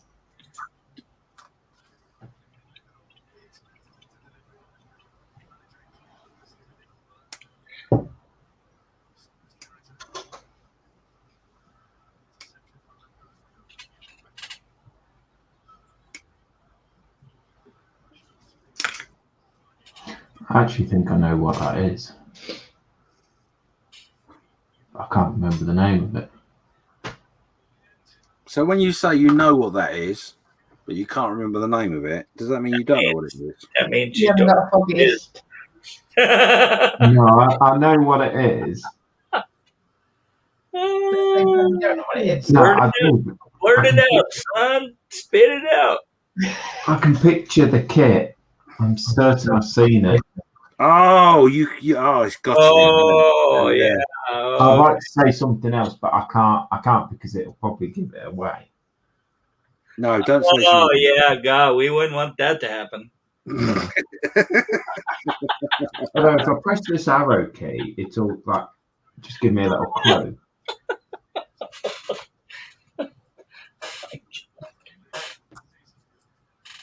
Don't pick on me. Pick. Sweetie pie. Oh, hang on.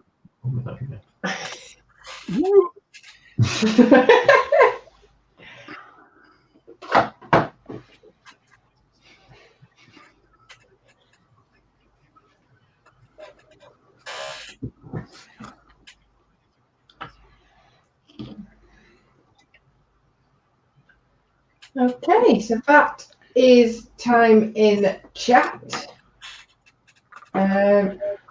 We've had a couple of guesses. Stuart Tucker, a renewal nuclear submarine. And then he's put Renwall. Okay. And then Stuart as well, Washington.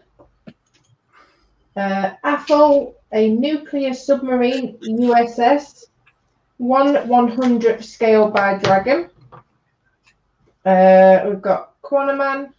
I think it's a pic of a man holding a pencil incorrectly. And Stuart Tucker has also guessed Lewis's etch picker-upper.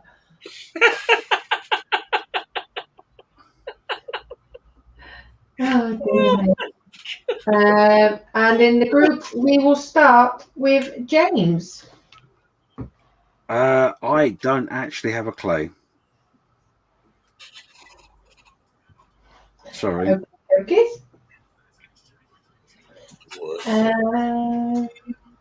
Lewis.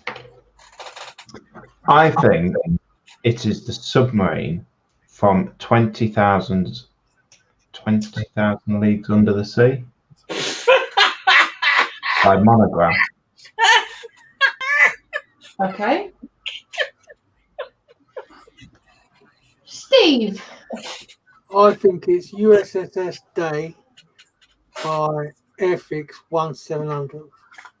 Kit number? No idea. 41294. Wow. There you go, buddy. Chris. I'm gonna say 48. No, 172nd U.S. nuclear submarine. I want to say maybe Bowfin by Ravel. Turkish. And it is Polaris nuclear sub, and specifically it is the Thomas Jefferson. 1/200. Wow. Wow. Okay. Yeah, not the submarine of 20,000 Leagues Under the Sea. In a word, Lewis, no.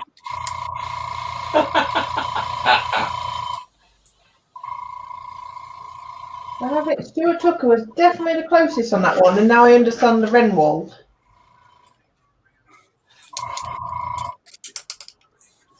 Hmm. And the next one is Can you zoom in a bit? apologies for the picture. Oh, blimey.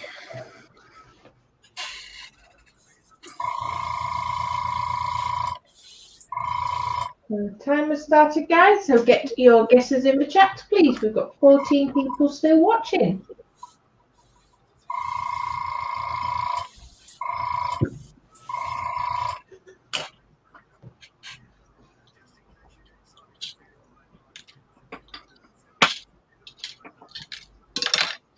We've got David Screw and Glue, another flat top.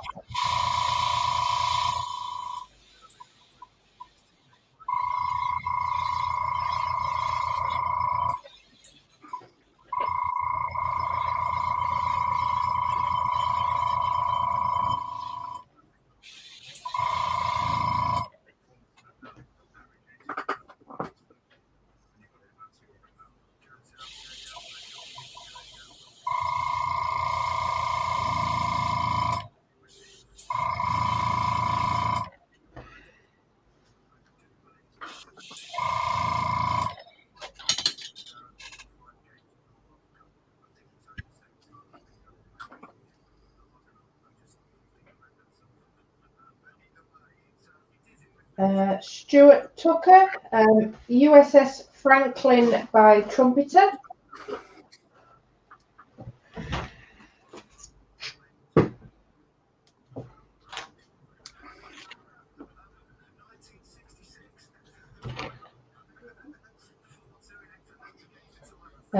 Athol, USS Eisenhower, 1/700 scale by question mark.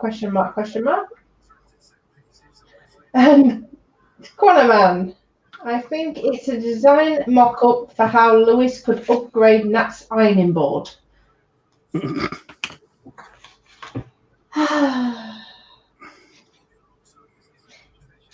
Dear me, Dan. So that is your time in chat. Lewis, amaze us with your knowledge. Well, clearly it's another flat top. First gear, second gear, third gear. Oh, I think fourth USS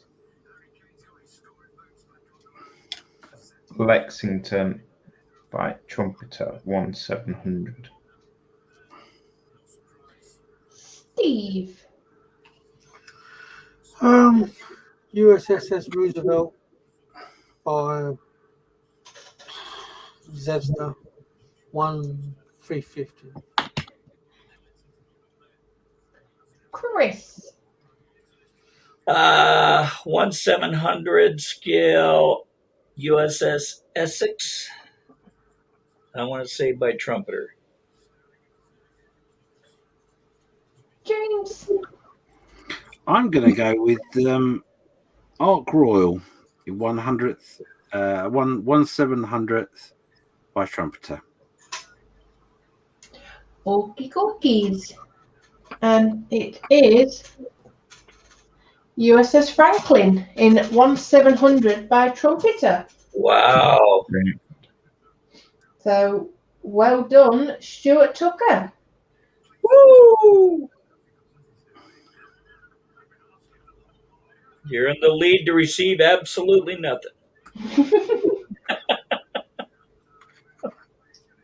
Isn't that right, James?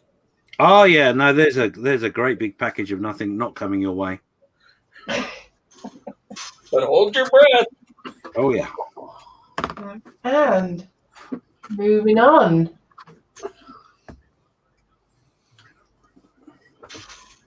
Just to really see what it means. Lieutenant I think I Dan. know what that is.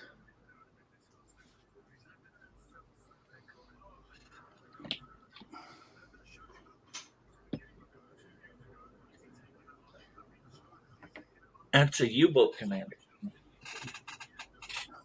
Shh.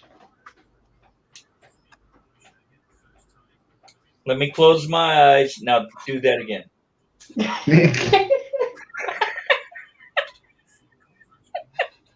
You know I'm just teasing. Quanaman's put in chat, feeling the need to point out an ironing board does in fact have a flat top. Yes, Dad. She needs to know how to use the iron first. Ow! Oh, that's how you use it.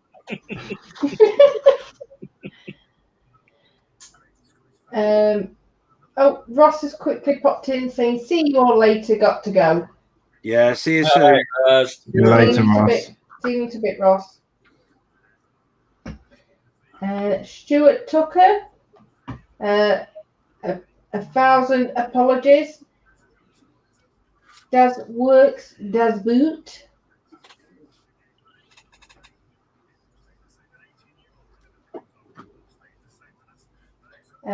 Athel, Waffen SS Nordic figurine scale 1/6 scale by factory figurines. And Stuart Tucker, nope, it's for Hun Brun saucer thingy.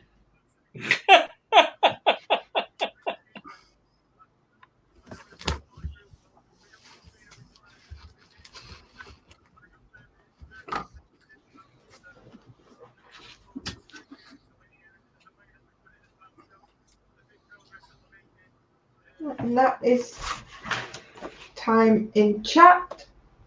So, Steve, we shall start with you.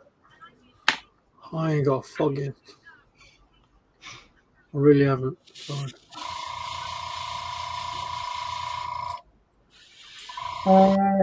Chris. I want to say the 148 scale German U-boat by Das Boot, whatever. James. I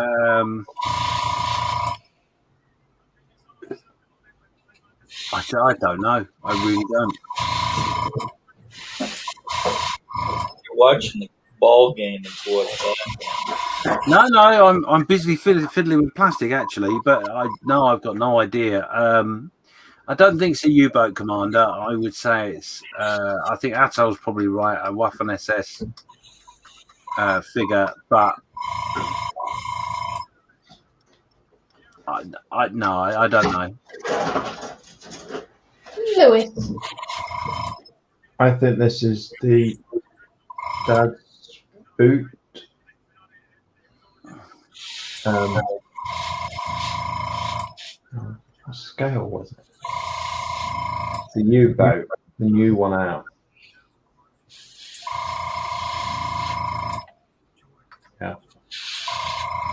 Major Sprue. You're not asking Steve. I've asked him. Have you? He was first. I apologise. I'll keep my mouth shut. Yep. Now I can reveal. Oh, Wow! that was absolutely. Well done, Stuart Tucker. Oh, Stuart, you are on absolute fire tonight. In 1/72 scale. Wow. By Squadron Models.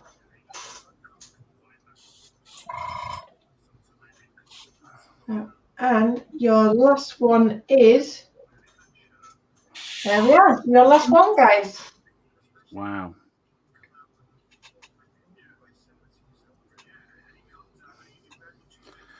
Oh, blimey. Shoo.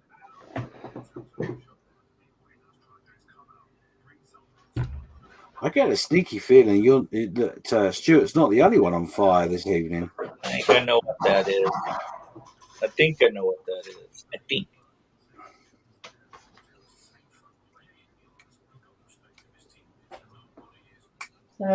Last picture, guys, before guessing the theme. So get your answers in chat, please.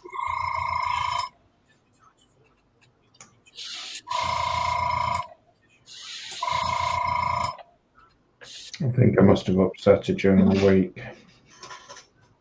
You think?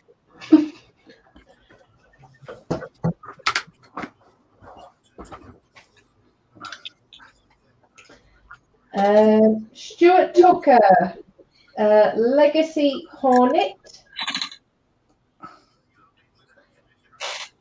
Apple, Super Hornet, 1/72 scale, Top Gun, Maverick by Airfix.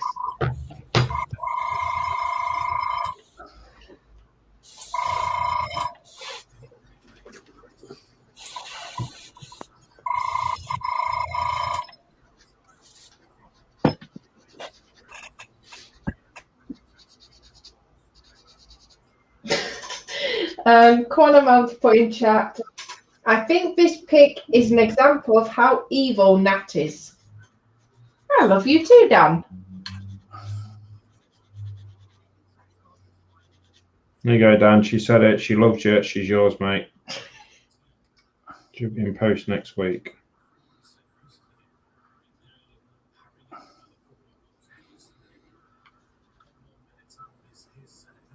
That's time in chat. Stuart Tucker's had another guess. ID4 themed kit by Lindenberg. So, Chris, we shall start with you. That has to be the F-18 Super Hornet. I want to say probably 1/48 scale by Dragon. Can't come up with another name. James. Yeah.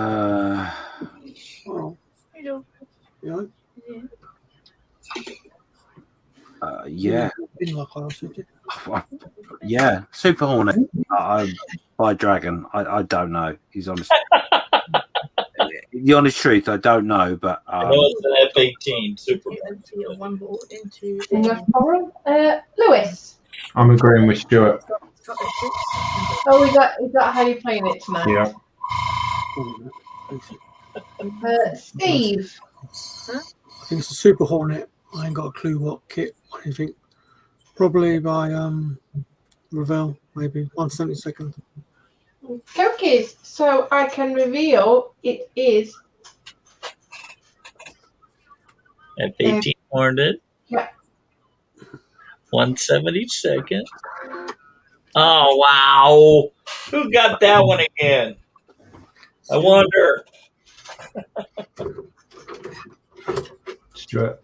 Yeah, absolutely. Wow. I got it right. On fire. So, which leads us on to the theme. So you've got a final 2 minutes to get your theme guesses into the chat. So, come on, Stuart. All the guys are counting on you now. Oh, it's easy what it is. I think I know what it is anyway.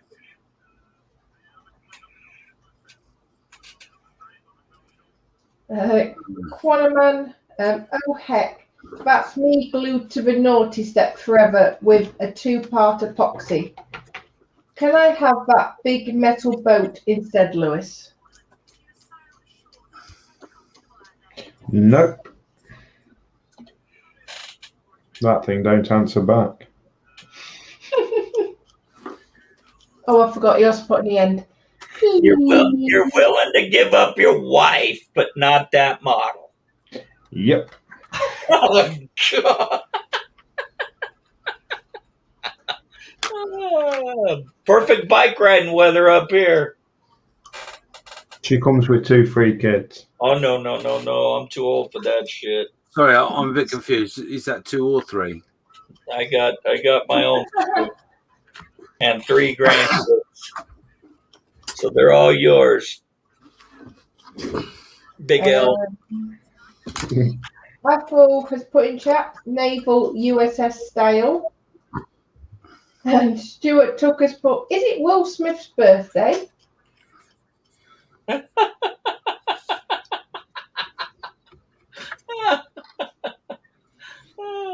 Right, 13 people still watching. Let's go around the room. Nat. Yeah. As long time, good timing. James, we'll start with you. Oh, I'm glad you started with me. That's a really good segue. I think that it's one of two things. It's either just kits I've got absolutely no idea about, or it's Lewis's wish list.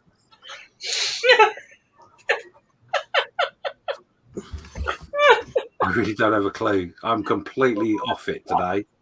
I have no idea. You got me. Have another dram. Oh, that's a good And idea. nice segue. We're going to move on to Lewis. I think it's 4th of July into Independence Day. What would aircraft carriers have to do with that? Independence. Franklin. Franklin? Yeah. Okay, what's that have to do with Independence Day? I don't know. That's what I think it is. Okay, all right. I'm just I'm not piecing it together. I'm just asking a question. What you got to remember, Chris? What you got to remember, Chris, is that you got to remember the world famous General Hornet. Steve. American Independence Day. I think I might have just got it. Chris. Bunch of shitty kits. I mean,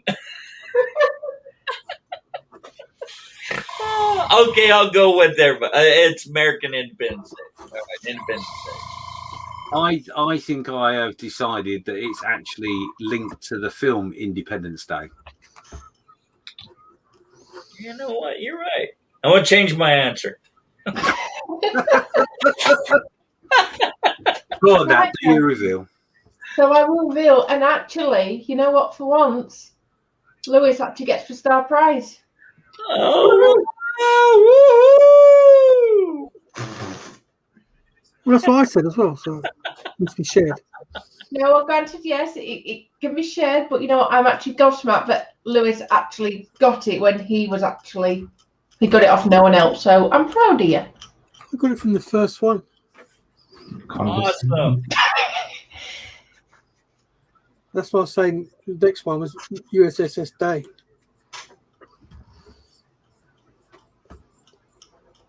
For the sub. Well done, Steve. Yeah, well done, Nat. Well done, Steve. Yes. Well done, everyone. Thanks for Lewis. You're amazing, Lewis. That's what she said.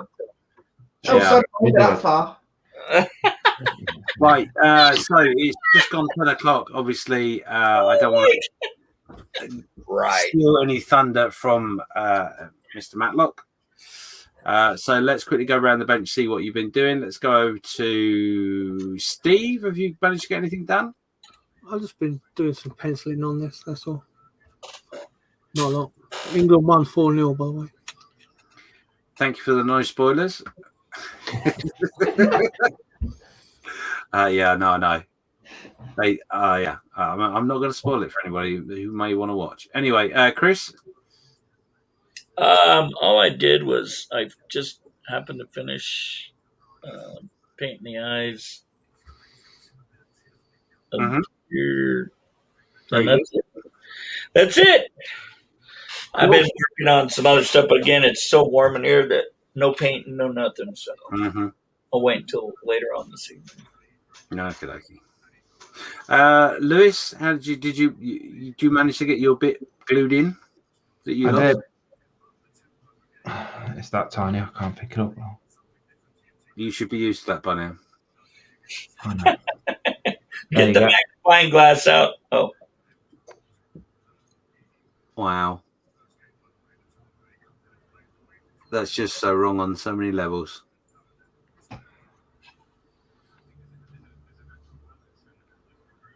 Oh, yeah. Wow.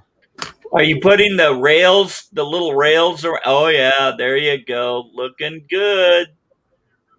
Boy, those bring back nightmares. Very nice, Lewis. Well done, mate. Thank you. Yeah. That's one of about 6. Right. Maybe more. I'm just having an aneurysm. So, yeah, apart from picking a wife up, I have actually managed to unclip a few of the figure I've been given by Ross. It is awesome. I just couldn't wait to actually, although Ross did say paint them separately, then glue them. I have glued this little bit in. The horse itself, I have not glued that together, but I have clipped it in. But hopefully that's coming out all right on the camera. I cannot wait to see your take on that. But that is awesome. Absolutely awesome. I've got to be honest, I wish it was a slightly bigger one. Because that's going to hurt the old eyes. But yeah, thank you, Ross. I'm really looking forward to that. It's got wings and stuff. Yeah, there you go. So cool. So there you go. That is the Saturday the 3rd Creche over and done with. Thank you for everyone that's been with us. Fairly constant numbers all night. Obviously, the football has now finished. And there is more to come. So that's good news. But I'm just seeing if anyone changes their time before I do anything mad. It was subtle, maybe too subtle. Hey! So anyway, yeah, thanks very much for being with us this evening. We should be back in some form or other in guys next week. I'm not sure who's hosting. Yeah, not sure what's going on with that. It may even be a surprise host. You never know.